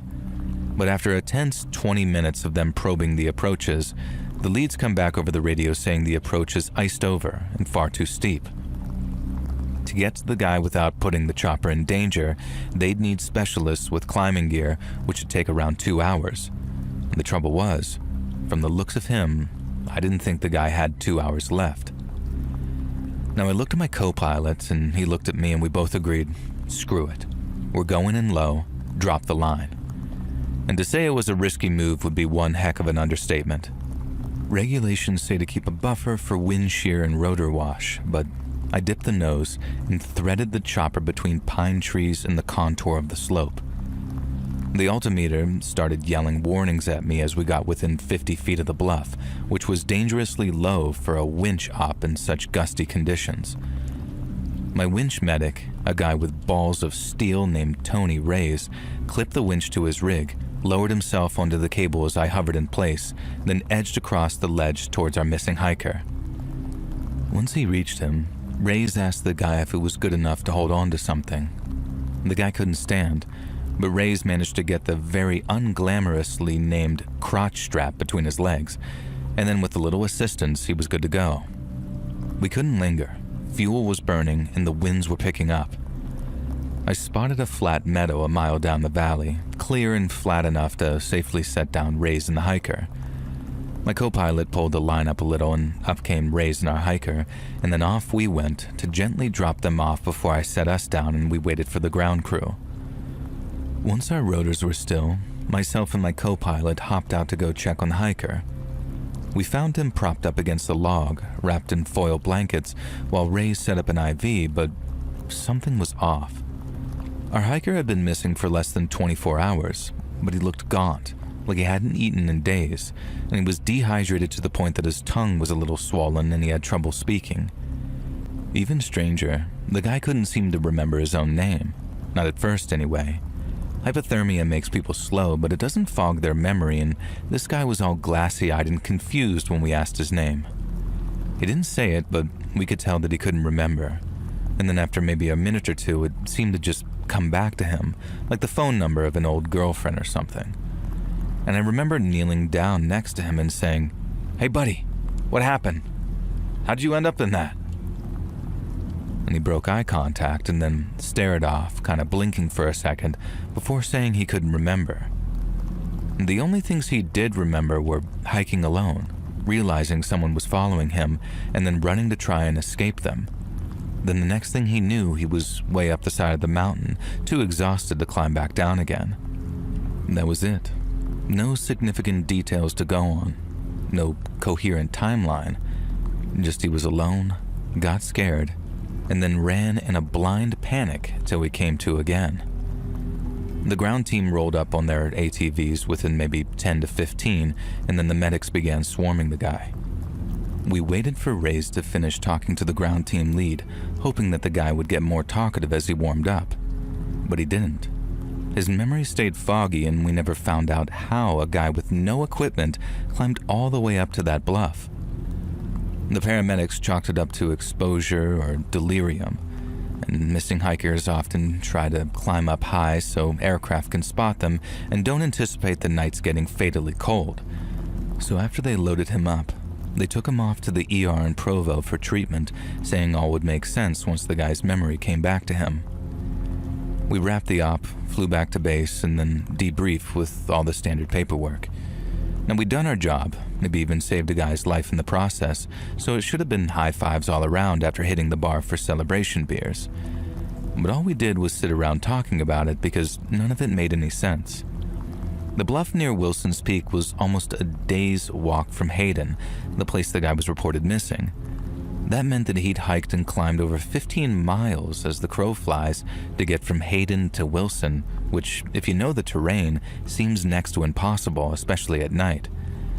And then to get up the bluff that he was on, he must have truly believed that his life was in danger because I don't know if you're a climber or if any climbers are actually listening, but I'm talking class 5 scrambling against vertical faces, something any usual amateur would consider themselves incapable of.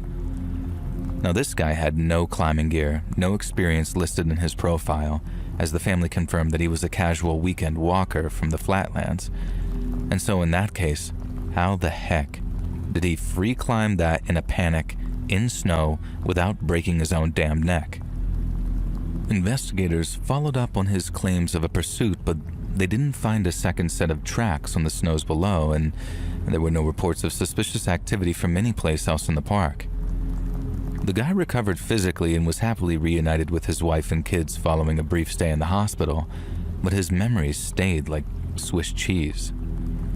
The last thing he recalled clearly was realizing that he was being followed, and then apart from a few flashes of running, climbing, and fearing for his life, it was all dark patches.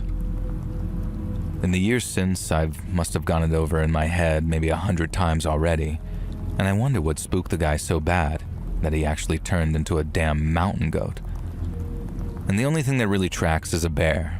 A big old black bear standing on 2 legs, which might have started chasing him on 4, and that's the only sight that I could figure would trigger that kind of primal fear, in which case it could have been a mama bear just taking care of her cubs. But then what if it wasn't? What if it really was a man out there lurking among the trees and waiting for some hapless hiker to come along so he could hunt them through the trees? I mean, let me know what you think, but both are scary in their own way.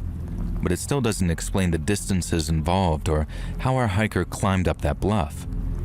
And it kills me thinking I'll never find out, and it will forever remain a mystery.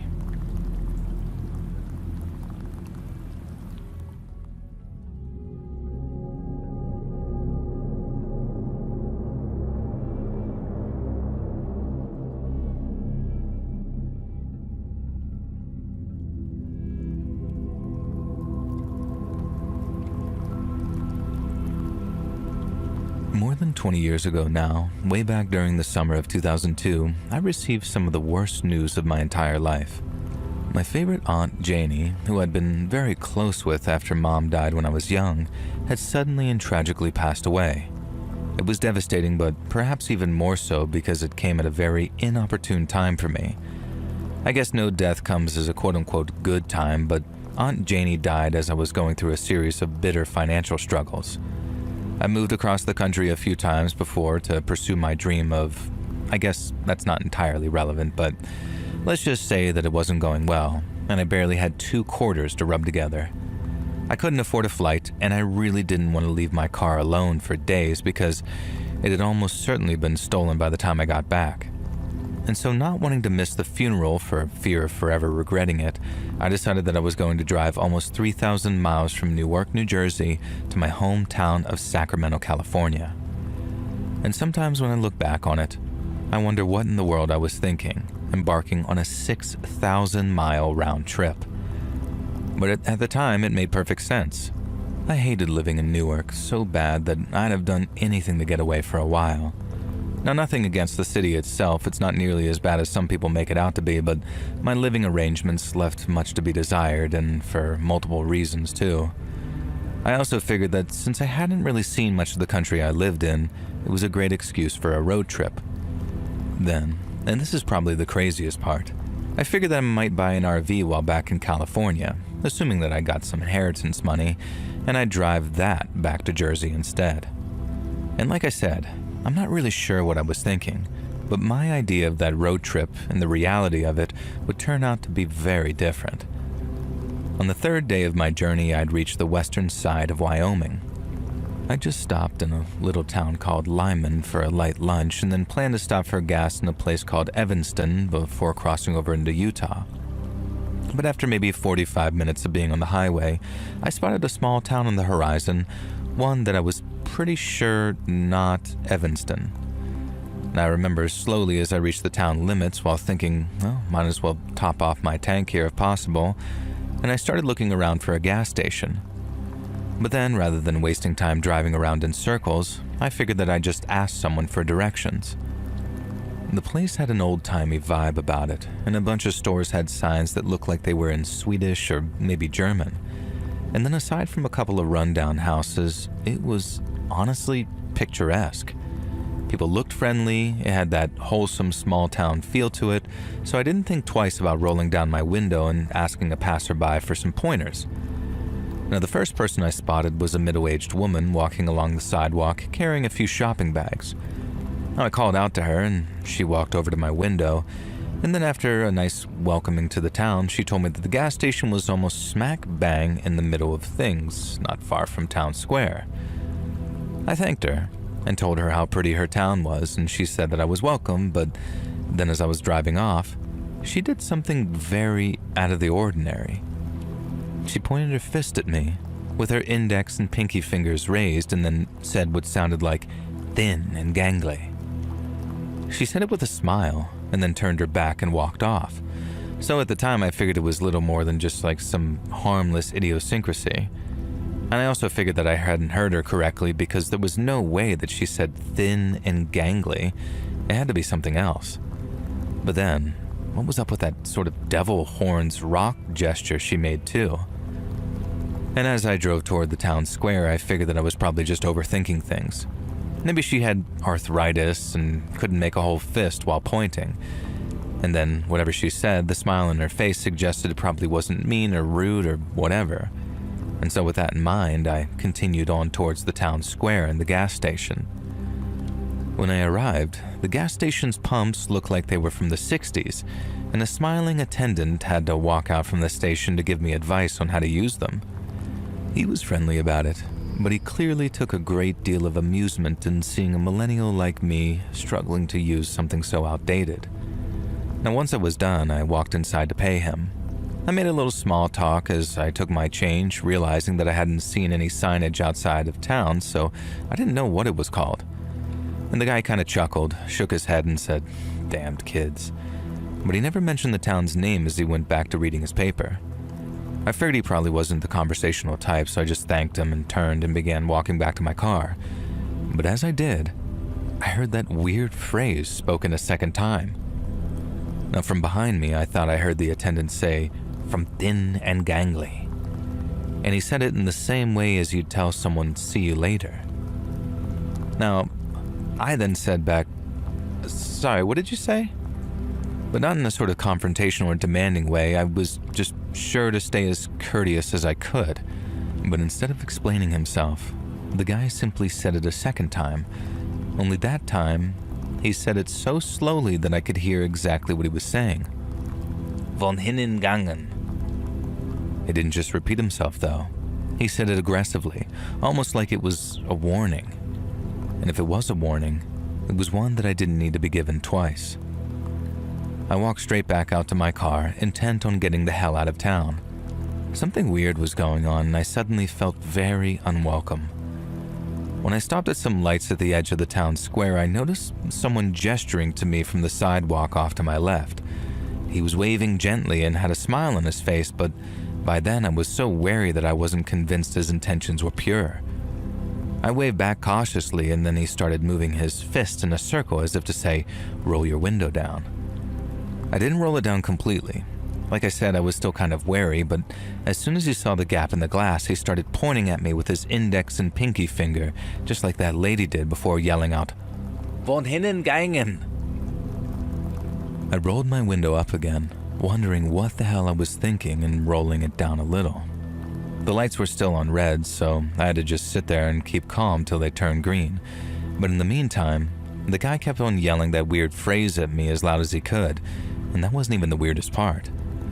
There were people walking past him, a lot of them too, but they were either completely ignoring the guy, like he was sort of invisible or something, or they just sort of looked on and smiled at his outbursts, while some of them were even laughing to themselves as they passed.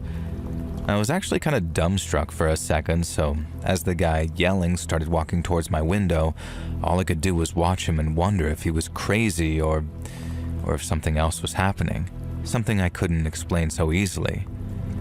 But when he slammed his fist into my window, I was dragged out of that dumbstruck stupor. I began yelling at him to get the hell away from my car, but as I did, the car behind started honking since the lights had turned green. I just drove. And I'd have broken the speed limit if I wasn't certain that I'd end up getting pulled over by some weird cop who'd do who knows what, probably after yelling that weird phrase at me. And I know that's probably what you're thinking at this point. Like, why not call the cops or drive to the town's sheriff's office or police department? Well, to put it straight and simple, I was terrified. The last thing I wanted to do was hang out in a place that was just so bizarrely hostile, so I tried to flee. And so after I saw the light had turned green, I put my foot down, staying within the speed limit of course, and tried making my way to the town's western limits. I was still shaken by the guy attacking my car, but my escape was going well, so I was able to stay calm. But then as I was confident that I was going the right way, 2 teenage boys jumped out in front of my car so suddenly that I had to slam on the brakes. I yelled at them to get the hell out of the street, but then I'm pretty sure you can guess what they did next. Yeah, they pointed their fists at me in that same devil horn style salute, and then they each began yelling "Von hinnen gangen." Not quite in unison, but very loudly. I remember screaming in frustration as I backed up and tried to drive around them, but then they moved aside and blocked me again. I yelled at them for a second time to move out of the way, but they just kept on yelling those damned words at me with these big crap-eating grins on their faces. I knew I'd have to turn around and find another way out of town. I just couldn't run those boys over either. I wanted to, don't get me wrong, but you see my point. But then as I looked behind me to check if the street was clear, I saw a third boy running at my driver's side window, and he's carrying this big old stick in his hands. I knew what he was about to do with it, so I did my best to speed up my attempts to turn around. But I was too slow, and he was too quick. But he wasn't just quick. That kid was strong too, because when he sent that stick smashing into my window, it caused the glass to actually crack in a spiderweb pattern. Now I screamed, and the boys laughed, and then honestly I didn't try to run them over, but they were forced to duck out of the way as I put my car into drive and put my foot down again. They didn't just quit it either. They chased my car, running as fast as they could until I reached the town limits, and I kept looking up into my rear view, watching them run right down the middle of the street. A couple of grown-ups were walking around, but they didn't seem to pay any attention at all to those boys as they ran screaming behind my car. I distinctly remember yelling, "What the F is wrong with this town?" as I finally hit the open highway, trying desperately to stop from breaking down completely. And I think I lasted about 5 or 6 miles tops before I pulled over to the side of the road and burst into tears. It took a while before I was calm enough to drive again, but then I got back on the highway and I realized that I wasn't where I thought I was. It took a while to actually orientate myself, but when I did, I managed to get back on the road to Evanston. When I arrived about an hour later, I stopped and checked a map to see where the sheriff or police department was. I didn't want to ask any more strangers, I didn't want to risk it. I drove to the police department, and then after arranging to talk with an officer, he led me to some kind of interview room where I told him the whole story. I actually tried to omit the little detail about them shouting weird phrases at me because I knew that would just make me sound crazy. But even so, The way I described the town and the way its people acted towards me, it had the officer raising his eyebrows on more than one occasion. When I was done, and I was practically begging him to do something, he asked if I was okay to wait for a while because he needed to go talk to the chief. I got ready to wait for a while, because stuff like that nearly always takes an annoyingly long amount of time, at least in my experience. But then no more than 5 minutes went by before the chief appeared in the department's waiting area and asked if he could speak with me. Now, I could tell just from the way he greeted me that it wasn't going to be good news, but hearing it was surreal to say the least. The chief said I wasn't the first person to fall afoul to what he called Germantown, and I probably wouldn't be the last either, because hating and shunning outsiders was practically a proud old tradition over there. And I told him about the weird phrase they've been yelling, the von hinnen gangen, which turned out to be some sort of archaic German way of saying, get the hell out of here, as well as the attacks. The chief said that I was lucky not to get worse, because he'd known folks to need medical treatment after accidentally driving through there. Germantown wasn't the place's actual name, its occupants called it something else. But the whole being mean to outsiders thing started way back in the 1800s, I guess, after someone brought some plague into the town. They were already super old school religious and had a lot of superstitions, so after that it became tradition to just sort of shoo away outsiders. I asked if it had happened before, and worse too. Why hadn't anything been done about it? I thought the answer would be a complicated one, but it wasn't, because all it boiled down to was a small town banding together and putting up a wall of silence. The most the county had ever been able to pin on anyone was a disorderly conduct charge, because local law enforcement essentially refused to do anything about crimes perpetrated on outsiders. I could try to gather evidence for litigation, but without witnesses, there wasn't a case.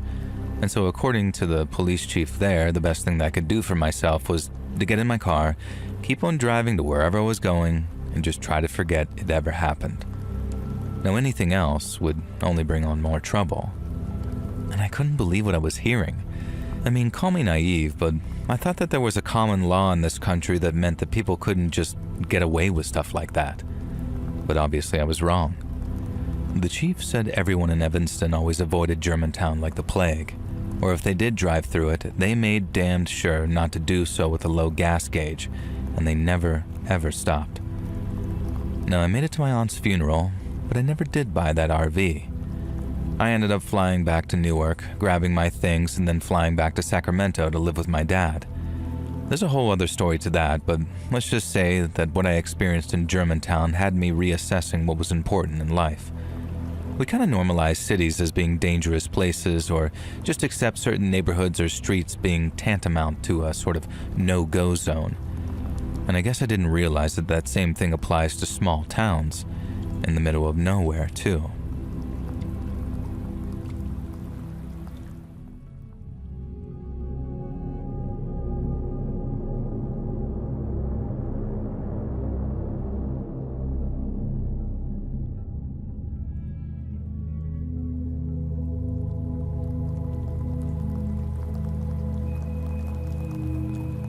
One morning, way back in October of 2007, a retired day hiker was trekking up the North Lateral Moraine Trail when he came across a shallow karst cave system just off the beaten path.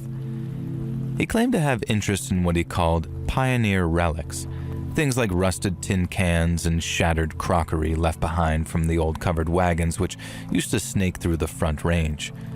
And so he made a habit of shining his flashlight into the darkness and looking around for old artifacts. But what he found that day was no antique.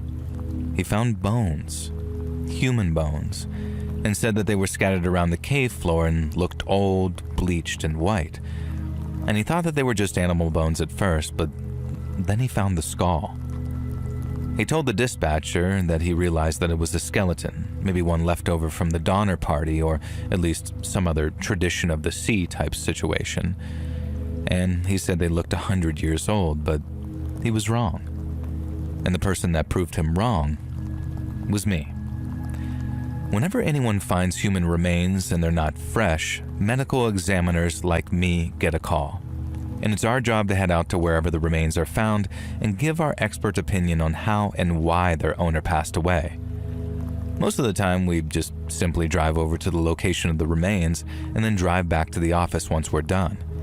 But on this occasion, since the remains were found way up in the Rockies, we were flying in by helicopter. We arrived around midday. Myself, a tech from the CBI lab in Greenlee, a photographer from the coroner's office, and a couple of rangers from the Park Service to keep the area secure. It took a while, but we eventually found the cave the hiker had referred to, which was more like a crack in the granite. And then we suited up in these Tyvek, those sort of white suits that you see in CSI, and then we flicked on our headlamps and entered the cave to lay out a 10 by 10 meter baseline. Now, what struck me initially was that the remains were partial, meaning that it wasn't a complete skeleton. We found things like a detached mandible, fragments of a radius ulnar pair, and a scattering of phalanges and thoracic vertebrae. But there was no pelvis, and neither were there any long bones below the femora, as the thigh bones, which were also entirely absent. Now, the hiker was right about the bones to an extent, because they appear to have been there for a very long time. Under the light of my LED beams, I could see the cortical bone was marred by fine vertical striations, which suggested decades of exposure to freezing winds. But then, the more I looked at it, the more something started to nag at me. When we found the skull, I took a good long look at it, and I was looking for gnaw marks from rodents or other tooth marks, which we call carnivore pitting, from large predators. But there was nothing but uniform periosteal stripping, which was way too clean to be weather damage. And this left only one plausible explanation. The flesh had been cut away from the bone by something very sharp. Now, I bagged a sample right there, a shard of bone used for our preliminary histology, which is the fancy term for putting something under a microscope. And once we made a mobile unit set up at the trailhead, we ran the sample under the portable FTIR spectrometer and then watched it as it lit up like a flare.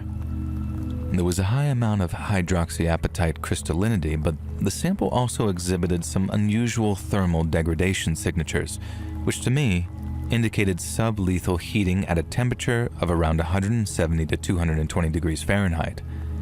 There was no charring, and what we were looking at wasn't any kind of regular diagenesis or decomposition, and that left only one feasible explanation. The bones had been boiled. After returning to the cave and continuing our analysis, more pieces of the puzzle began falling into place. We found a well-used enameled iron cooking pot at the rear of the cave. Traces of bone marrow residue clung to its interior, with its lipid profiles consistent with the same kind that comes from human femurs. High in oleic acid, low in polyunsaturated fats. The discovery of more bones proved that the defleshing had been anything but crude scavenging. It had been methodical. There were parallel incision marks on the ends of the bones, and judging by the microstriations, they'd been inflicted by some kind of carbon steel filleting knife, most likely complete with a serrated edge. And to the best of my judgment, I'd have to say the flesh had been removed immediately after death, before the bones were simmered to make a broth of tenderized marrow. There would be no logical reason to do this other than consumption, in which case, it made sense that the lower limbs were missing, as the medius cuts had most likely been hauled away for later.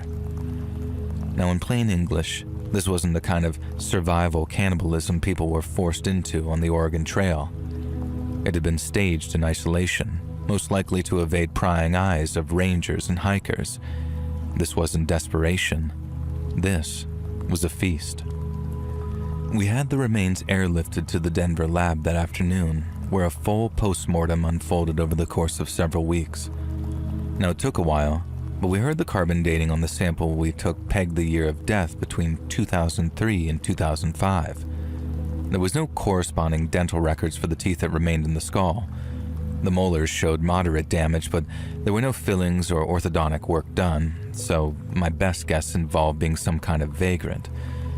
Now, we extracted some degraded DNA and then ran it through the state's database, as well as CODIS, the FBI's combined DNA index system, and we got 0 hits. There were no familial matches, no cold case crossovers, nothing.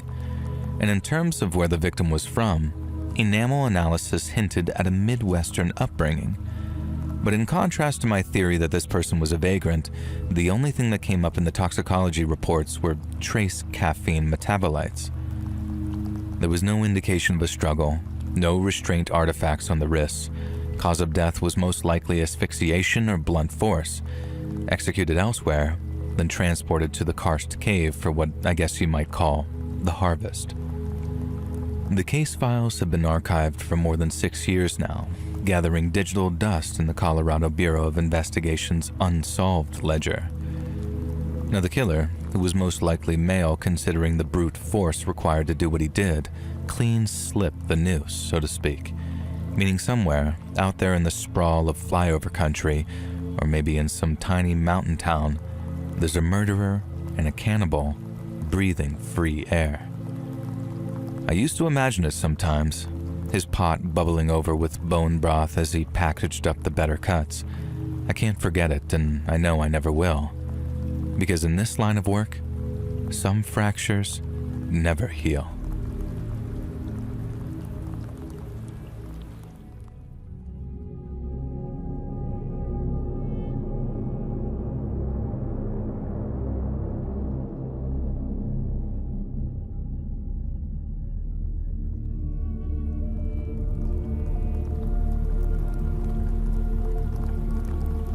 On the rare occasion that someone asks me what I do for a living, my reply always prompts the same response every single time. I say, I'm a limnologist. Then they say, what the heck is that? So, in as few words as possible, I'm a scientist, and I study freshwater, meaning anything from lakes to ponds to reservoirs, and my job is to understand how they work as ecosystems. I'll measure how deep they are, I'll check their chemical composition, as well as taking notes of what lives in them, and if applicable, how it all changes with the seasons. I guess I'm a nerd for water, but I love my job for another reason, and that's all the field work I get to do. I've always been happier outdoors than indoors, so the fieldwork side of things was a big appeal when it came time to apply for jobs. I'm a regular visitor to national parks, but sometimes my work takes me out to some very remote places that are far from the beaten track. I'm talking lakes tucked away behind miles of logging roads, or ponds that are so deep in the backcountry that there's no cell service or gas station for miles and miles around. Now, once I arrive at my site, I'll haul my equipment from my truck, the depth sounders, water samplers, and oxygen probes, and then I'll take measurements of temperature and oxygen at different depths to build what we call a profile. It can be pretty lonely work, and obviously that has its own set of downsides. But then came one day when I learned that sometimes alone is better. So on the day in question, I had been out on the lake all morning pulling up sediment cores. These are really long, heavy cylinders full of mud from the lake's bottom, and analyzing them layer by layer can tell you the story of the lake's past. It was one of those remote southwestern lakes, Lake Walker in Nevada to be exact, where the road just kind of gives up points and turns into gravel. No one goes out there unless they've got a reason, and since there are a few good reasons to be out at some muddy lake in the middle of the desert, I thought I was alone. And by the time I got the last course sealed and logged, my arms felt like they were just about ready to fall off, and with the sun starting to dip behind the tree line, it signaled the end of my day's work. I sort of trudged back up the path to where I'd parked the truck. In it was my old field rig loaded with gear, data sheets, and a cooler full of samples. It was expensive gear too, so much so that it'd be cheaper to replace me than it would be my equipment. And so you can imagine my horror when I finally spotted my truck and saw that the driver's side window had been smashed in.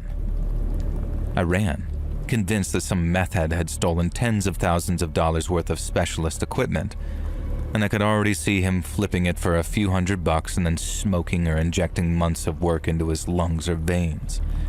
And then by the time I was terminated from my job, denied what I believed was my life's purpose, he'd already be robbing his next victim. I was catastrophizing, I suppose, these hypotheticals, panic-stricken at the idea of all that work amounting to nothing. But while I found a heck of a lot of glass all over the seats, there was nothing missing. In fact, rather than steal from me, whoever broke my window had only added things, not taken them away. because underneath the windshield wiper, pinned in place by the plastic, was a torn scrap of cardboard on which was written, "We left you a gift." And by all estimates, my window had been broken by the fist-sized rock which now lay on the passenger's seat, and looking at it, I figured that was my gift. I distinctly remember being terrified that someone was about to step out of the nearby tree line, someone who'd been watching and waiting to give me more of their gifts. But thankfully there was no one. And then after sweeping all the broken glass from off my seat, I started on the long drive back to the dirt road that had taken me toward the highway. By the time I was moving again, I'd calmed down a little, but by then I was also just mad. I mean, who the hell sees a stranger's truck parked in the middle of nowhere and their first thought is, I'm gonna smash it? I figured it was probably just some dumb teenagers, bodies of men, the minds of children, with mile-wide cruel streaks to boot. And then as I considered the probability of the cops being able to catch them, I felt something moving against my leg. I thought maybe a fly might have gotten to the truck, so I sort of just jerked my leg a little to get it off of me. But the feeling didn't stop, and I realized that whatever it was way bigger than any fly. I then remember taking my eyes off the road and looking down at my leg, and that's when I saw what was crawling up it, and my heart nearly stopped in my chest. It was a bark scorpion, one of the most venomous in all of North America. That was my gift, not the rock. And despite my education and IQ, I hadn't realized until it was way too late. Every instinct told me to slam on the brakes and jump out, and try to bat it off my leg, but I was doing 60 down some winding road with one with no shoulder to speak of.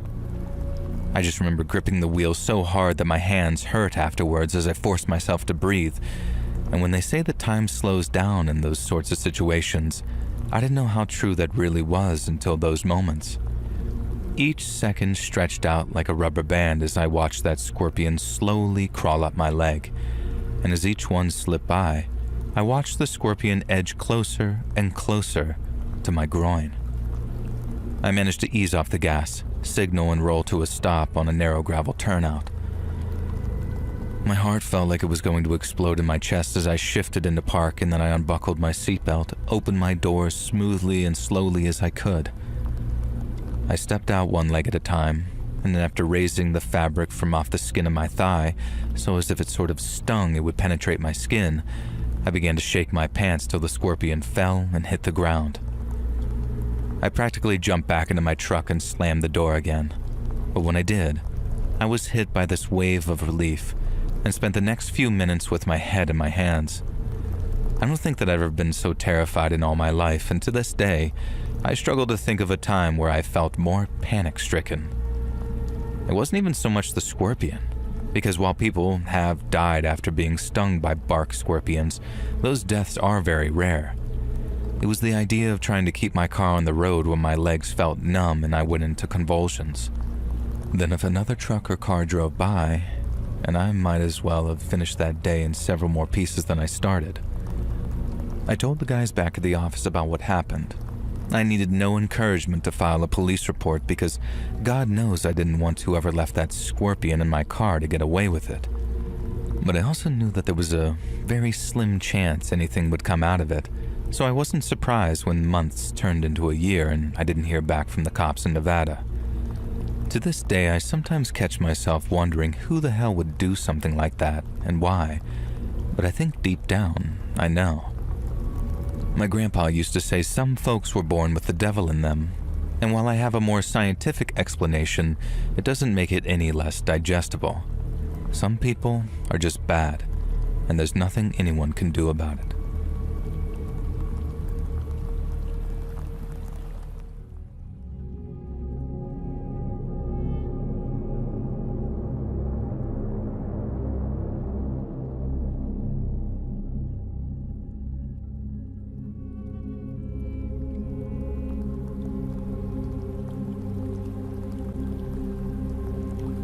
Ever since I can remember, I've always been into post-apocalyptic movies and TV shows.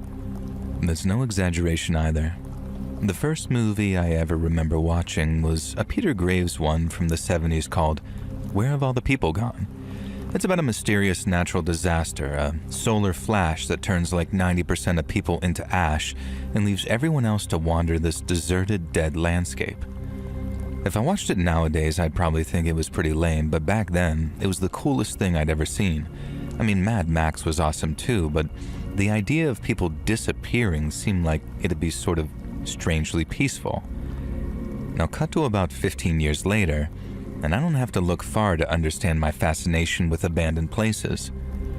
And throughout the summer of 1996, me and my buddy Stan started ticking off as many Texas ghost towns as we possibly could. We visited Mesquite over in Borden County, and then we hit up Best and Reagan and Langley over in Valverde. We'd walk around, take pictures, drink a few beers, and then drive back home once we were back under the limit again. And you might think once you've seen one abandoned town, you've seen them all, but that couldn't be any further from the truth. Each one has something unique to offer. It's just that sometimes that thing isn't always good. So after Langley, me and Stan started looking up other places to visit. It wasn't easy back then. We didn't have access to the internet to just look these things up. So when Stan found a place, he called me up, excited as hell, and told me all about a little place called Lobo. Apparently water was found in the area back in the mid-1800s, and it became a watering hole for pioneers heading west. A railroad depot was established a few years later under the designation Lobo because of all the wolves that roamed around the area, and that's how the town got its name. By the late 20s, the town had almost 30 permanent residents, but more than 100 railroad workers that were stationed around the depot too. There was a hotel, a general store, and a bunch of other businesses. And then came the earthquake. Well, 2 earthquakes, and then the wells ran dry. Stan said that, and he swore this was no word of a lie, a guy called William Christ bought the whole place in the 60s. He opened up a general store and a gas station in the hopes of reviving the place and offered discounted rents to anyone who'd come live there. But then, weirdly enough, there was a weird kind of crime wave around Lobo, and then a bunch of Bill Christ's businesses all burned down one night, and he abandoned the place. That was 1991, meaning by 1996 the place had been abandoned for 5 years. But unlike a lot of other places, almost every building in Lobo was still standing. In fact, I'd say it was the most complete abandoned town we'd ever visited, and the closest I'd ever been to recreating the stuff I saw and where have all the people gone. As you can imagine, I was absolutely over the moon, and so was Stan. It was like we'd walked straight onto the set of some post-apocalyptic survival movie. But little did we know, it was about to become part horror movie too. Because after walking around for no more than a few minutes, me and Stan had heard a sudden scream. It might sound dumb, but at the time, I looked at him and asked if he'd set it up. Like he'd, I don't know, paid someone to stop by and scare the crap out of me by unleashing some blood-curdling scream. But I turned to him, and the look of fear on his face told me all I needed to know. Since we'd heard Lobo was popular with urbex enthusiasts, some people who also appreciate abandoned places, we figured some other group had run into trouble, some obviously painful trouble by the sounds of things. So we did what we'd want anyone else to do if that was us in that situation, which was run to help. We ran in the direction of the screams, then as we got closer, we heard the sound of someone else cursing. I don't know about Stan, but I thought it sounded like whoever he was with trying to calm him down. He'd fallen, broken his leg, and his buddies telling him to keep quiet so he can concentrate. But it wasn't that at all. Stan yelled out, "Hang on, we're coming." At which point the person screaming started yelling, "Please help me," and all sorts of stuff. And we heard the other voice again too, and right away, I realized that we might have misjudged the situation. Something didn't sound right about the way that he was talking, but I could barely hear him over the screams. So I also didn't stop running because both me and Stan were still under the impression someone needed help. Well, they did. There was just no way that we could save them because the people making him scream found me and Stan before we could find the person needing saving. We didn't see the guy, we just saw some 6-foot monster wearing gloves and a crowbar, and then another guy, smaller, yelling at the bigger guy to get us. Now we turned on our heels and then sprinted all the way back to the car with that huge guy on our tail. But thanks to him being such a muffin, we were able to safely outrun him, and last time we saw him, he was in our rear view as we drove off. We called the cops from some gas station and then drove with some deputy all the way back to where we'd been so he could see exactly what we were talking about. We didn't expect anyone to be there when we got back, and we were right on that. But what was left was a lot of blood. We think someone was being tortured. Maybe for information, maybe just revenge, and the people who orchestrated it were obviously some very shady people. If they were killing someone out there, they'd do it just before fleeing, right? So it had to be torture. And just writing that out gives me chills. It was the first time that we'd run into anything like that while touring some abandoned places, and while it wasn't the last, nothing ever quite compared to the insanity that happened that day in Lobo.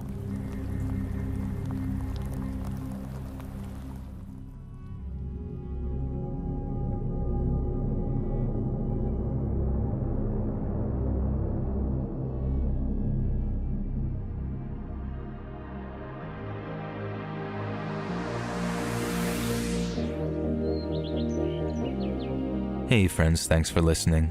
Click that notification bell to be alerted of all future narrations. I release new videos every Monday and Thursday at 9 p.m. EST, and there are super fun live streams every Sunday and Wednesday nights. If you got a story, be sure to submit them over at my email at letsreadsubmissions@gmail.com, and you might even hear your story featured on the next video. And if you want to support me even more, grab early access to all future narrations and bonus content over on Patreon, or click that big join button to hear about the extra perks for members of the channel. And check out the Let's Read podcast, where you can hear all of these stories in big compilations located anywhere you listen to podcasts. I also have a true crime channel called Saturn Soul,